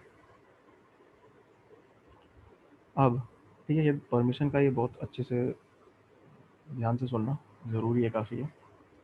अब फाइल की परमिशंस, किसी भी फाइल को 3 तरह की परमिशन मिल सकती है। फाइल को नहीं, मतलब जो यूज़र है उसको 3 तरह की परमिशन हो सकती है फाइल पे। रीड परमिशन, रीड मतलब वो फाइल को देख सकता है, रीड कर सकता है, कंटेंट देख सकता है उसकी।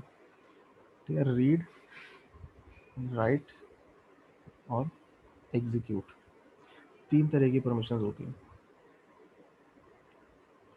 रीड मतलब तुम फाइल के कंटेंट देख सकते हो। राइट मतलब कुछ उसमें तुम चेंज कर सकते हो, कुछ ऐड कर सकते हो या डिलीट कर सकते हो उसके फाइल में। और एग्जीक्यूट मतलब अगर एग्जीक्यूटेबल फाइल है तो तुम उसको एग्जीक्यूट कर सकते हो। तो 3 तरह की परमिशन होती है। रीड को रिप्रेजेंट करते हैं आर से, इसको मैं हटाता हूँ। रीड को रिप्रेजेंट करते हैं आर से, राइट को डब्ल्यू से और एग्जीक्यूट को एक्स से। RWX। और हर फाइल के लिए 3 सेट होते हैं परमिशन के। पहला सेट जो होता है वो होता है उस फाइल के ओनर का, कि वो फाइल किस यूज़र को बिलोंग करती है, वो उस फाइल का ओनर है। तो ओनर क्या क्या कर सकता है उस फाइल पे, वो होता है पहला सेट। दूसरा सेट होता है ग्रुप का, कि जिस ग्रुप को वो फाइल बिलोंग करती है उसकी क्या परमिशन है। अगर कोई यूज़र उस फाइल का ओनर नहीं है लेकिन उस ग्रुप का है, जो जिस ग्रुप को वो फाइल, जो ग्रुप उस फाइल को ओन करता है, अगर वो यूज़र उस ग्रुप का है तो वो उस फाइल में क्या कर सकता है, वो दूसरा सेट होता है परमिशन का। और तीसरा होता है अदर्स, मतलब कोई ऐसा यूज़र जो ना उस फाइल का ओनर है, ना ही उस फाइल के ग्रुप में है, पर कोई और है। ठीक है, इन दोनों में से ये दोनों ही कंडीशन वो फुलफिल नहीं कर रहा, वो यूज़र भी नहीं है, ओनर भी नहीं है उस फाइल का, और वो उसके ग्रुप में भी नहीं है। अदर्स, वो अदर्स में आएगा। उसकी क्या परमिशन होती है फाइल पे। तो यहाँ जैसे इस फाइल की परमिशंस को अगर देखो, यहाँ पे 3 सेट हैं, 3 के 3 सेट हैं, तो टोटल 9 कैरेक्टर्स यूज होते हैं फाइल परमिशन डिफाइन करने के लिए। पहला सेट होता है ओनर के लिए, दूसरा सेट होता है ग्रुप के लिए, तीसरा सेट होता है अदर्स के लिए। तो इस फाइल का जो ओनर है, जो मेरा अकाउंट है, यूज़र नाम का अकाउंट, वो इस फाइल का ओनर है, और ग्रुप भी वही है। ठीक है, यूज़र का जो ग्रुप है इस फाइल को ओन भी वही करता है। तो ये जो पहला सेट ऑफ परमिशन है RW और ब्लैंक, तो R और W है, यहाँ पे X नहीं है। मतलब कि जो यूज़र है इस फाइल का, वो उसको रीड कर सकता है, राइट कर सकता है, लेकिन एग्जीक्यूट नहीं कर सकता। अब एग्जीक्यूट की यहाँ पे कोई मीनिंग है नहीं, बिकॉज ये टेक्स्ट फाइल है। टेक्स्ट फाइल को वैसे भी तुम एग्जीक्यूट नहीं कर सकते हो, कोई एग्जीक्यूटेबल प्रोग्राम नहीं है वो। ठीक है, तो एग्जीक्यूट की यहाँ पे कोई मतलब नहीं है। तो यूज़र यहाँ पे रीड और राइट कर सकता है फाइल को, ठीक है, इससे ज़्यादा इस फाइल में और कुछ हो भी नहीं सकता। अगर कोई ऐसा है जो इस फाइल का ओनर नहीं है लेकिन उस ग्रुप में है, तो वो उस फाइल को सिर्फ रीड कर सकता है, क्योंकि रीड के अलावा बाकी दोनों परमिशन यहाँ पे नहीं है। सिर्फ रीड कर सकता है ग्रुप में अगर कोई है। और सर ये अदर्स, हमारा ये मैं पूछना चाह रहा था सर, जैसे ये आपने बोला ना, कोई अदर यूजर ग्रुप का हो या अदरवाइज हो थर्ड पर्सन, तो सर वो मतलब हमारे जो भी फाइल डायरेक्टरी वगैरह फाइल है, तो वो ऑपरेट कैसे करेगा वो, हमारे काली को मतलब ऑपरेट कैसे कर सकेगा मेरे बिना। वो तो अरे तुम्हारे सिस्टम में तो चलो तुम ही यूज़र हो, ठीक है, तुम ही यूज़ कर रहे हो उसको, ठीक तो है वो सर। अलग सिचुएशन है। लेकिन अब काफ़ी सिस्टम्स ऐसे होते हैं ना जहाँ मल्टीपल यूज़र्स होते हैं, अच्छा। है ना। कुछ सिस्टम्स ऐसे होते हैं जिसमें कोई कहीं से लॉगिन कर रहा है, कोई रिमोटली लॉगिन कर रहा है, उसमें कई यूज़र्स एक ही सिस्टम को यूज़ कर रहे हैं। तो वहाँ पे इस चीज़ का ज़्यादा वो होता है। अब या तो चलो सिंगल यूज़र सिस्टम है, तुम्हारा ही है, तुम ही यूज़ कर रहे हो, तो उसमें कोई और यूज़ करे उसका वो मतलब ही नहीं है।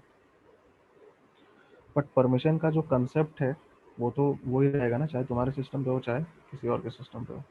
तो सर अगर कोई भी अगर यूज कर रहा है सिस्टम, हम्म, मान लिया जाए एक सिस्टम को कई लोग यूज कर रहे हैं, तो वो किसी और का डायरेक्टरी खोल भी तो सकता है। तो वो तो परमिशन से डिसाइड होगा ना कि किस तरह की परमिशन। अगर उसके पास किसी और की डायरेक्टरी खोलने की परमिशन है हम्म, तब वो खोल सकता है, अदरवाइज नहीं खोल सकता। तो ऐसे परमिशन ले सकता है सर, जैसे मान लिया जाए आपने बताया कि परमिशन दिया क्या भी चीज़? जाता है। जैसे मान लिया जाए वो परमिशन और मतलब बंद भी तो कर सकता है या ले भी तो सकता है। परमिशन, जो फाइल का ओनर है वो फाइल की परमिशन चेंज कर सकता है, ऐसे कोई अच्छा। भी आके फाइल की परमिशन चेंज नहीं कर सकता। अच्छा ओके सर।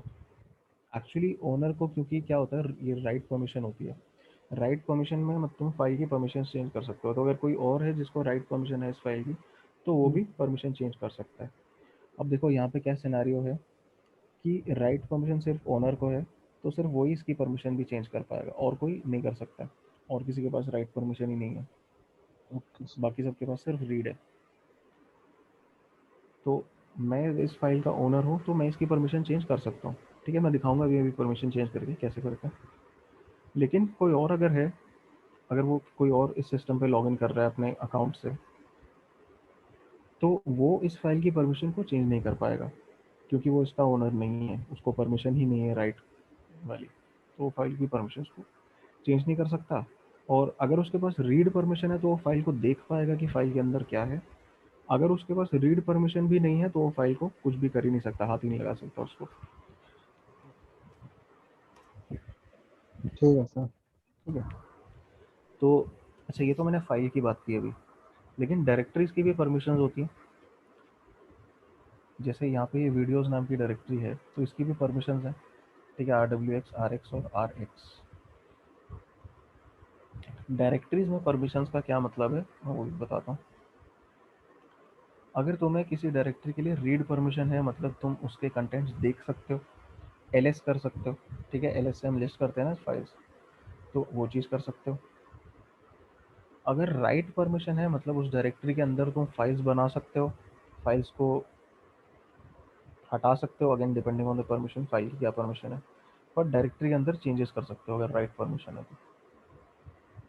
ठीक है, नई फाइल्स बना सकते हो, पुरानी फाइल्स में चेंजेस कर सकते हो या डिलीट कर सकते हो, अगर तुम्हारे पास राइट परमिशन है तो। और एग्जीक्यूट परमिशन, डायरेक्टरी में एग्जीक्यूट परमिशन का क्या मीनिंग होता है कोई बता सकता है? क्योंकि डायरेक्टरीज तो एग्जीक्यूटेबल नहीं होती, एग्जीक्यूटेबल तो सिर्फ कुछ प्रोग्राम्स होते हैं, फाइल्स होती हैं। क्या सर? डायरेक्टरीज में एग्जीक्यूट परमिशन जो होती है, एक्स जो होता है, यस सर। उसका क्या मीनिंग होता है कोई बता सकता है? या अगर मैं कहूँ कि कुछ अंदाजा लगाओ क्या हो सकता है इसका सर मीनिंग। एग्जीक्यूट। डायरेक्टरी के लिए, फाइल के लिए नहीं, एग्जीक्यूट के लिए। सर उसे ऑपरेट कर सकता है सर, कमांड दे भी सर सकता है जैसे ये। मूव कर सकते हैं डायरेक्टली को कहीं पे, या फिर उसमें कुछ और कर सकते हैं। नहीं, देखो, एग्जीक्यूट का मीनिंग आपकी क्या होता बात है। सर, मैं आपकी बात समझ नहीं पा रहा हूँ। मैं ये पूछ रहा हूँ कि अभी मैंने मतलब ये चीज़ बताई नहीं है, हम जैसे कि तुम लोगों के हिसाब से क्या होगा इसका answer. Yes sir, yes sir. कि डायरेक्टरी को अगर एग्जीक्यूट परमिशन है, डायरेक्टरी पे अगर एग्जीक्यूट परमिशन है किसी को, तो उसका मीनिंग क्या होता है? क्योंकि सर एग्जीक्यूट का उसका तो वैल्यू उसका सिर्फ मतलब फाइल्स के लिए सर है ना। उसका हम्म, मतलब सर वो सारे कमांड को ऑपरेट कर सकता है। नहीं, उसका मीनिंग नहीं होता। देखो मैं बताता हूँ क्या होता है। एग्जीक्यूट का क्या मीनिंग होता है किसी डायरेक्टरी के लिए, कि मतलब मैं उस डायरेक्टरी के अंदर जा सकता हूँ, I can C D into that. C D से हम जाते हैं ना किसी डायरेक्टरी के अंदर। तो अगर एग्जीक्यूट परमिशन है मेरे को उस डायरेक्टरी पे, मतलब मैं उस डायरेक्टरी के अंदर घुस सकता हूँ। तो ये वाली जो डायरेक्टरी है वीडियोस, इसमें क्या सिचुएशन है कि जो ओनर है उसका, वो तो कुछ भी कर सकता है उसमें डायरेक्टरी में, बाकी लोग सिर्फ रीड और एग्जीक्यूट कर सकते हैं। मतलब कि डायरेक्टरी में क्या फाइल्स है मैं देख सकता हूँ, अगर मैं ओनर नहीं हूँ उसका, तो मैं डायरेक्टरी की जो फाइल्स हैं वो देख सकता हूँ, डायरेक्टरी के अंदर घुस सकता हूँ, लेकिन डायरेक्टरी के अंदर कुछ भी चेंज नहीं कर सकता। ठीक है, एग्जीक्यूट का मीनिंग होता है कि I can go into the directories, I can C D into the directory, वो होता है इसका मीनिंग। Okay sir. ओके। अच्छा, अब ये देखते हैं कि परमिशन चेंज कैसे होती है। तो दोबारा से इस फाइल पे आते हैं। users dot txt। अब परमिशन चेंज करने के लिए कमांड होता है chmod, मतलब चेंज मोड। हमने चेंज मोड वर्ड लिया, वहाँ से chmod बनाया, chmod। और अब इसमें मैंने बताया था 3 सेट होते हैं ना, यूज़र, ग्रुप और अदर्स। तो यूज़र को हम रिप्रेजेंट करते हैं यू से, ग्रुप को जी से और अदर्स को ओ से। और रीड, राइट और एग्जीक्यूट के लिए होता है आर, डब्ल्यू और एक्स। X। अब यहाँ देखो क्या क्या परमिशन है इसमें। यूज़र को रीड और राइट है, ग्रुप और अदर्स को सिर्फ रीड है। अब मान लो मैं ये चाहता हूँ कि मुझे इस फाइल में से अदर्स के लिए रीड परमिशन हटा देनी है, तो मैं क्या यूज़ करूँगा, chmod लिखा मैंने। इसके बाद अदर्स को कैसे डिनोट करते हैं, ओ से। और मेरे को परमिशन रिमूव करनी है तो -o-r, ठीक है। अदर्स में से हटानी है रीड परमिशन, o-r। और फाइनली फाइल का नाम लिखूंगा मैं users.txt। अब मैं अगर ls करता हूँ, अच्छा दूसरी बात, ls में मैं सिंपली एक पर्टिकुलर फाइल के लिए भी कर सकता हूँ ls-l users.txt, तो सिर्फ उसी फाइल की डिटेल दिखाएगा। तो यहाँ आप देखो, जो रीड परमिशन थी अदर्स के लिए वो हटा ली मैंने। अब अदर्स में से अगर कोई है तो वो कुछ भी नहीं कर सकता इस फाइल पे, उसको खोल के भी नहीं देख सकता। उसी तरह से अगर मुझे वापस ऐड करनी है वो परमिशन, तो chmod क्या आएगा यहाँ पे बता सकते हो? -X। नहीं, एग्जीक्यूट नहीं, जो मैंने परमिशन हटाई ना, दोबारा से मैं उसको ऐड कर रहा हूँ बस। जैसे मैंने रिमूव कर ली, o-r किया, सर O+R कर सकते हैं।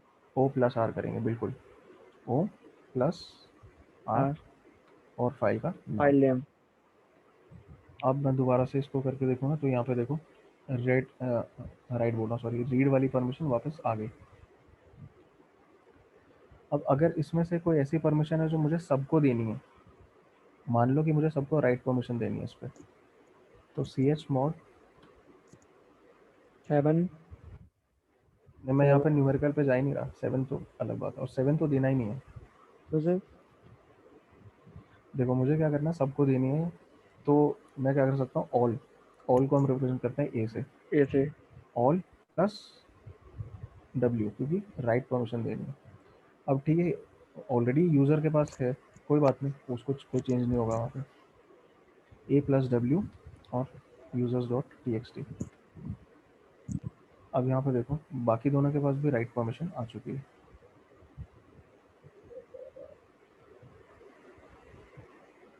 इसको लिखने का एक और तरीका भी होता है, ए को सिंपली मैं यहाँ पे हटा सकता हूँ, सिंपली प्लस डब्ल्यू कर सकता हूँ, तो सबके पास ऑटोमेटिकली समझ जाएगा कि ये सबके लिए होगी, यूजर्स, ग्रुप और अदर्स सबके लिए। तो अगेन कोई चेंज नहीं होगा बिकॉज ऑलरेडी वो चीज़ थी। तो सर प्लस से हम स्टार कर देंगे तो स्टार कहाँ पे? सर जहाँ पे हमने W से प्लस लगाया अगर वहाँ पे स्टार कर देते हैं तो स्टार की तो ज़रूरत ही नहीं है ना कहीं यहाँ पे, स्टार तो, स्टार का मीन्स भी सर ऑल होता है ना। स्टार का मीन तो यहाँ पे, लेकिन स्टार की ज़रूरत ही नहीं है, वो तो कह रहा हूँ मैं, तो प्लस डब्ल्यू कर दो सिंपली, स्टार की तो कोई ज़रूरत ही नहीं है, स्टार की तो कोई ज़रूरत है ही नहीं यहाँ पे। नहीं सर हमें सारी को मतलब फर्स्ट सेकंड थर्ड तीनों यूजरों के लिए ऑल परमिशन देनी है तो सर वहाँ पे हम स्टार का यूज करके सिंपली नहीं कर सकते हैं। स्टार को यूज़ करने की लेकिन ज़रूरत क्या है, प्लस डब्ल्यू लिखो उतना ही काफ़ी ओके ओके ओके। है ना। तो उसी से वो प्लस तो तुम्हें लिखना ही पड़ेगा कि ऐड करनी है परमिशन, कौन सी परमिशन देनी है राइट की, तो डब्ल्यू भी लिखना ही पड़ेगा, उसके अलावा कुछ लिखने की ज़रूरत ही नहीं है। अब यहाँ पे अच्छा मान लो अब मेरे को दोबारा से जो ओरिजिनल परमिशंस थी उस पर जाना है, उसमें क्या था कि सिर्फ यूज़र के पास राइट परमिशन थी, बाकी दोनों के पास नहीं थी। तो chmod ग्रुप में से मैं राइट हटा रहा हूँ तो g-w, और अदर्स में से भी राइट हटा रहा हूँ तो o-w, ठीक है, और फाइल का नाम। तो ओरिजिनल जो सिचुएशन थी वहाँ पे अपन आ गए। इन दोनों के लिए राइट परमिशन हट चुकी है फाइल से और सिर्फ यूज़र के लिए बची है। तो इस तरह से chmod कमांड यूज़ करके हम लोग बहुत ही आराम से परमिशंस चेंज कर सकते हैं।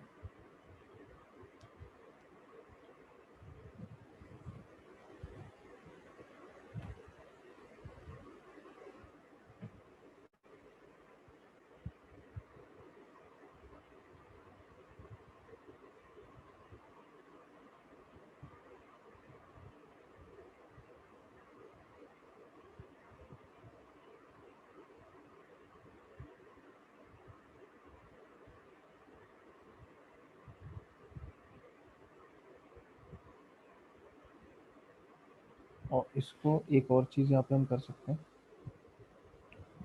जैसे ये मैंने कॉमा लगा के किया, अगर सेम ही चीज़ करनी है, मुझे राइट हटानी है दोनों से, तो मैं सिंपली GOB लिख सकता हूँ, ठीक है। लेकिन अगर दो अलग अलग चीज़ें करनी है, जैसे मान लो chmod ग्रुप को मेरे को राइट देनी है और अदर्स को एग्जीक्यूट देनी है, तो मुझे इस तरह से कॉमा लगा के करनी पड़ेगी। बट अगर सेम ही चीज़ करनी है दोनों के लिए, तो दोनों को एक साथ लिख सकता हूँ, जो GO एक साथ लिख दिया।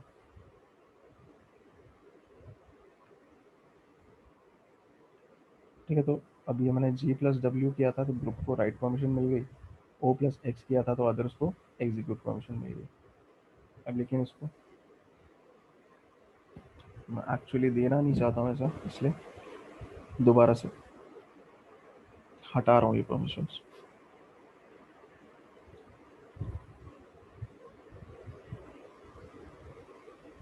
और हम दोबारा से जो ओरिजिनल परमिशंस थी फाइल की वहाँ पे पहुँच चुके हैं।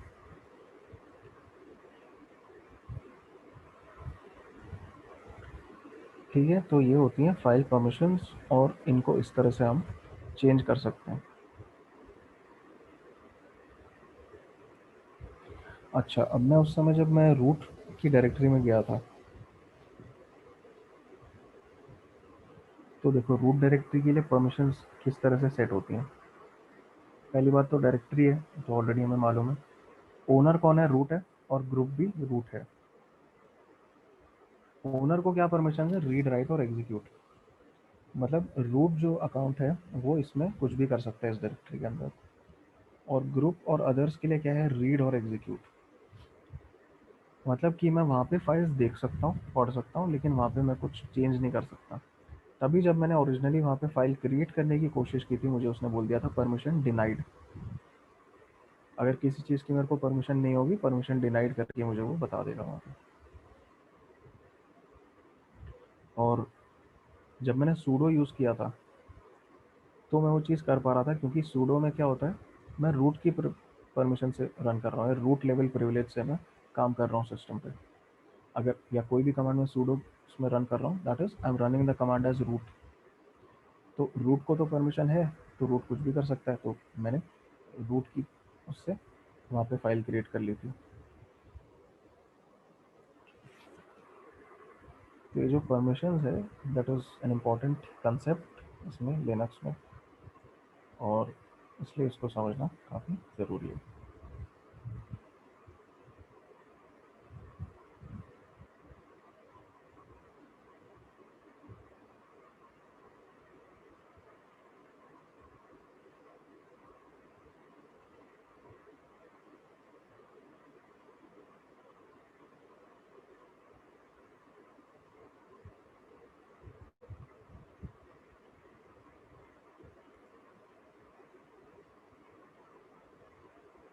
हेलो सर, बोलो। आपका ये काली में सर सारा ग्रीन ग्रीन दिखाता है और हमारा नीला और वाइट दिखाता है सर, ऐसा क्यों? मेरा ये काली नहीं है ना, मैं पैरेट यूज़ कर रहा हूँ, पैरेट ओएस। अच्छा अच्छा अच्छा सर। वो अलग अलग सिस्टम्स का अपना अलग अलग टर्मिनल का प्रॉपर्टी होती है। बट कलर्स तो चलो ठीक है, वो डिफरेंट है, फंक्शनिंग लेकिन एग्जैक्ट सेम रहती है। Okay sir. ठीक है, उसकी काम एकदम एग्जैक्ट सेम तरह से करेगा। ये जो मैंने जितने कमांड्स बताए हैं, चाहे तुम काली लिनक्स ले लो, चाहे उबुंटू ले लो, कोई सा भी लिनक्स सिस्टम ले लो, ये सारे कमांड्स ऐसे के ऐसे ही काम करेंगे हर जगह, कहीं कोई डिफरेंस नहीं आएगा उसमें। Okay sir.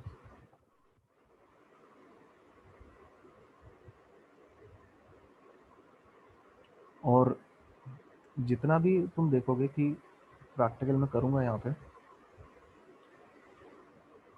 ये कमांड्स जो मैंने बेसिक वाले बताए हैं, ये सारे मैं थ्रू आउट द सेशन में यूज़ करता रहूँगा ये। Okay sir. और ठीक है, इसलिए मैंने यहाँ पे ये सारे बताए हैं बेसिक, कि तुम भी इनसे फेमिलियर हो जाओ, इन चीज़ों को प्रैक्टिस करो अपने सिस्टम्स पे, ताकि ओके सर। लिनक्स से थोड़ा सा एक वो फेमिलियरिटी भी आए कि हाँ लिनक्स सिस्टम्स में हम कैसे नेविगेट करते हैं, कैसे फाइल्स देखते हैं, कैसे हम डायरेक्टरीज देखते हैं, किस तरह से काम होता है वो चीज़, और इसकी आदत डालो। बिकॉज इस फील्ड में, एथिकल हैकिंग में, ज़्यादातर काम तुम्हारा लिनक्स पे रहेगा, तो इसलिए ये लिनक्स से प्रैक्टिस होना बहुत ही ज़रूरी है। Okay sir. भी टाइम मिले करो प्रैक्टिस। Okay sir. बाकी ऑफ कोर्स अब इसमें कई सारे ऐसे हम टूल्स यूज़ करेंगे, जो कोई पर्टिकुलर टॉपिक आएगा उससे जो भी टूल वहाँ पे यूज़ होगा, तो उसके अकॉर्डिंग मैं वहाँ पे वो बताऊँगा कि हाँ अभी इसमें कौन सा टूल यूज़ होगा, इसमें कौन सा यूज़ होगा, वो तो अपन आगे देखेंगे। बट ये लिनक्स के बेसिक कमांड है, तो सर एवरीडे यूज़ में आएंगे ये सारे। हाँ सर बोलो। काली में एक्स्ट्रा टूल भी डाउनलोड करना पड़ता है, या जो भी हमारा ये सी एच का होता है सारा उसमें इंस्टॉल ही रहता है, फिर इंस्टॉल ज़्यादातर इंस्टॉल्ड रहते हैं, कुछ इंस्टॉल ज़्यादातर टूल करना भी इंस्टॉल रहते हैं। पड़ेगा? अलग से अगर कुछ करना पड़ेगा तो मैं बता दूंगा क्या क्या है। बाकी 80% 90% तो सब इंस्टॉल्ड आता है आजकल। ओके ठीक है, पहले फिर भी कम आते थे, आजकल तो सारा कुछ आता ही है उसमें, तो ऐसे कोई इशू नहीं आना चाहिए वहाँ पे।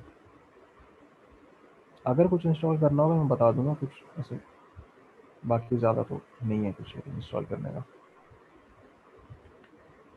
Okay sir. तो ओके, ये था आज का हमारा लिनक्स बेसिक्स का सेशन। तो करो, इसकी प्रैक्टिस करो एंड थोड़ा फेमिलियर बनो इन कमांड से। और एक चीज़ और है,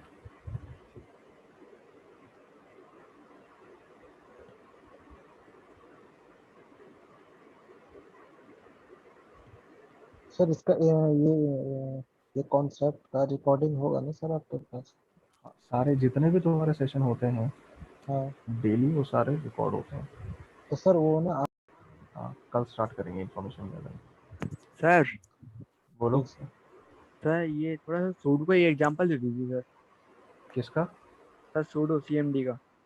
सूडो? Yes sir. सूडो का हमने वो एग्जांपल देखा था ना, जब मैं रूट डायरेक्टरी अंदर गया था और यस उसमें सर। मैंने कुछ फाइल क्रिएट की थी। Yes sir. नहीं सर, सर मैं ये रूट कमांड में अपने कोई फाइल या डायरेक्टली क्रिएट करता हूँ सर, ये चीज़ हो जाती है सर। तो तुम रूट अकाउंट से लॉग्ड इन हो क्या? Yes sir. हाँ, तो रूट अकाउंट से तो हो ही जाएगी ना। बाकी लेकिन हर अकाउंट को रूट अकाउंट जितनी प्रिविलेज नहीं होती ना। ये तो मैं क्या कर रहा हूँ, नॉर्मल यूज़र अकाउंट से अगर मैं लॉग्ड इन हूँ। तो सर इसमें अगर सर हम लोग बाई सपोज आज जब सिस्टम को अपडेट करते हैं अपग्रेड करते हैं, तब भी तो इसमें सूडो का यूज क्यों करते हैं हम लोग फिर? क्योंकि वो जो चेंजेस हम करते हैं अपग्रेड या अपग्रेड करते समय, अब तुम रूट अकाउंट से अगर लॉग्ड इन हो तो तुम्हें सूडो की ज़रूरत ही नहीं लिखने की। नहीं सर, कुछ कमांड सर होती है अगर सूडो ना लिखें सर 100% वर्क नहीं करती हैं। वो तभी होता है जब तुम रूट अकाउंट से लॉग्ड इन नहीं होते हो। देखो, सूडो का मतलब ही ये है, जैसे विंडोज़ में रन एज एडमिनिस्ट्रेटर होता है, तो सूडो उसके इक्विवेलेंट समझो। अगर तुम ऑलरेडी रूट अकाउंट से लॉग्ड इन हो, रूट मतलब हाईएस्ट लेवल ऑफ प्रिविलेज है तुम्हें सिस्टम पे, वहाँ पर तुम्हें सूडो की ज़रूरत ही नहीं है। Okay sir. ठीक है, मैं अपने सिस्टम पे जो भी कमांड्स रन कर रहा था, मैं रूट अकाउंट से नहीं कर रहा था, मैं अपने यूज़र अकाउंट से कर रहा था। तो ओके अगर मुझे कुछ रूट प्रिविलेज से करना है तो मुझे सूडो कमांड की ज़रूरत है। इवन अपडेट और अपग्रेड में भी अगर तुम ऑलरेडी रूट हो तो तुम्हें ज़रूरत ही नहीं है सूडो की। ओके। सर कल का क्लास क्या रहेगा? फुटप्रिंटिंग के बारे में हम लोग बात करेंगे कल। सर ये सर बेसिकली कमांड को ज़्यादा बेसिक नहीं लेके चल रहे हैं सर आप? तो बेसिक्स तो एकदम बेसिक से ही स्टार्ट होगा ना, और कहाँ से स्टार्ट होगा? सर सर इतना तो सबको पता ही होगा, थोड़ा नॉर्मल लेके चलिए, प्रैक्टिकल ज़्यादा कर लीजिए, थ्योरेटिकल कम कर लीजिए। तो ये थ्योरेटिकली तो था पूरा, इसमें हाँ हमने ये थ्योरेटिकल ही है सर ना, प्रैक्टिकली कम हो रहा है थोड़ा। ये सर बेसिक कमांड है सर। तो वो तो अब यार देखो, लिनक्स बेसिक्स सबको सबने नहीं यूज़ किया होता लिनक्स, तो ये सेशन भी कराना ज़रूरी है। Okay sir. ठीक है। सर एक क्वेश्चन है मेरा सर। सर मैं आगे का बोलो। पूछ सकता हूँ थोड़ा? क्या सर मैं थोड़ा आगे का पूछ सकता हूँ? क्या पूछना चाह रहे हो? सर एक्चुअली सर ऐसा है सर, ये हमारी जो पोर्ट स्कैनिंग होती है सर, स्कैनिंग, हाँ। ये सर पोर्ट स्कैनिंग करते हैं सर। सर जो हमारे सर सिस्टम में या सर किसी भी चीज़ में पोर्ट, ओपन पोर्ट्स होते हैं सर। हम्म, सर हम ओपन पोर्ट्स के थ्रू सर सिस्टम पे अटैक कर सकते हैं? हाँ। कर सकते हैं सर? ऑफ कोर्स डिपेंड करता है क्या उस पोर्ट पे चल क्या रहा है। ऐसा नहीं कि हर ओपन पोर्ट से तुम कुछ कर पाओगे। नहीं सर, जैसे सर मेनली पोर्ट होते हैं सर टीसीपी के, यूडीपी के जो सर पोर्ट्स होते हैं सर, 53 का सर ज़्यादातर होता है, या सर हम्म, इसका यूडीपी का होता है सर, इनमें सर अटैकर सर ज़्यादा इजीली एक्सेस कर सकते हैं सर। देखो हर पोर्ट में ऐसा नहीं, देखो पोर्ट क्या है, नेटवर्क पोर्ट है। अगर पोर्ट यस सर। ओपन है मतलब कोई सर्विस चल रही है जो उस पोर्ट को यूज़ चल कर रही रही है। है तुम्हारे सिस्टम पे। Yes sir. तो वो क्या सर्विस है, वो किस तरह से बिहेव करती है, उस पर डिपेंड करता है कि तुम क्या कर सकते हो उसमें। ज़रूरी नहीं कि एक एक सर्विस को तुम अटैक कर पाओगे, ऐसा कुछ ज़रूरी नहीं है। डिपेंड करता है उस पर्टिकुलर सर्विस पे, और उस सर्विस पे भी उसकी क्या कॉन्फ़िगरेशन है, उस पर डिपेंड करता है। तो हाँ, ओके। अटैक होता ओपन पोर्ट्स के थ्रू ही है, बट ओपन पोर्ट्स में भी कौन सा पोर्ट यूज़ करोगे डिपेंड करता है कि क्या क्या तुम्हारे पास ओपन है, क्या उस पर रन कर रहा है। सर मैंने अभी क्योंकि अपने सिस्टम पे सर अटैक किया था, तो इसमें अटैक करते वक्त इसमें प्रॉब्लम ये आ जाती है सर, जो हमारी सर वो होते हैं सर, जो हम by chance sir backdoor create तो कर लेते हैं, तो बैकडोर पर क्रिएट करते समय सर हमारा जो सिस्टम ऑन ऑफ करते हैं सर, तो उसमें आईपी एड्रेस है हमारा, सर आईपी एड्रेस है स्टेबल रख सकते हैं हम अपना कैसे? आईपी एड्रेस क्या? सर जैसे हमारा सर प्राइवेट पब्लिक आईपी है सर हमारा, हाँ, तो सर पब्लिक आईपी को अपने सर प्राइवेट आईपी बना सकते हैं? पब्लिक आईपी प्राइवेट आईपी तो तुम्हारा जो नेटवर्क एड्रेस ट्रांसलेशन हो रहा है जहाँ पे, तो वहाँ पे कन्वर्जन हो ही रहा है। ऐसा सर मैं किसी अपने सिस्टम दूसरे सिस्टम को हैक करता हूँ, मैं अटैक करता हूँ उसके लिए, तो सर उसमें बैकडोर भी क्रिएट कर लेते हैं।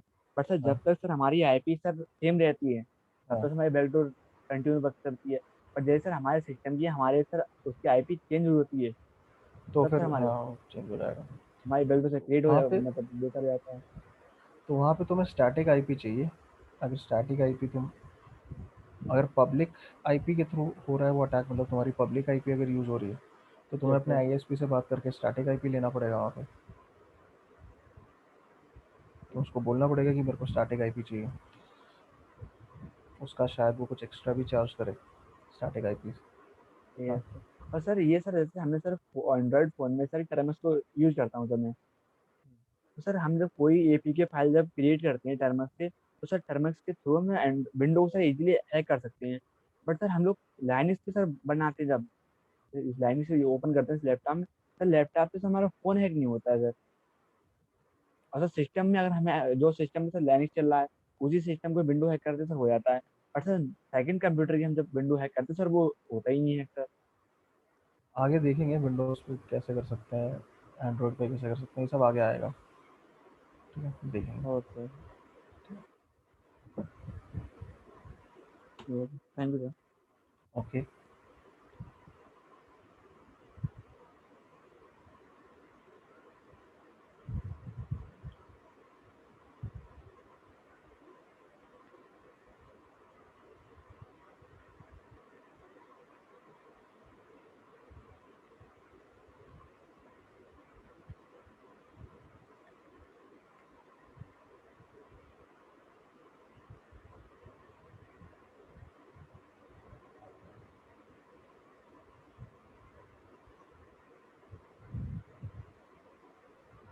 सर क्लास खत्म हो गई सर? हाँ, आज का हो गया sir. Okay sir. Thank you sir. Okay. Thank you sir.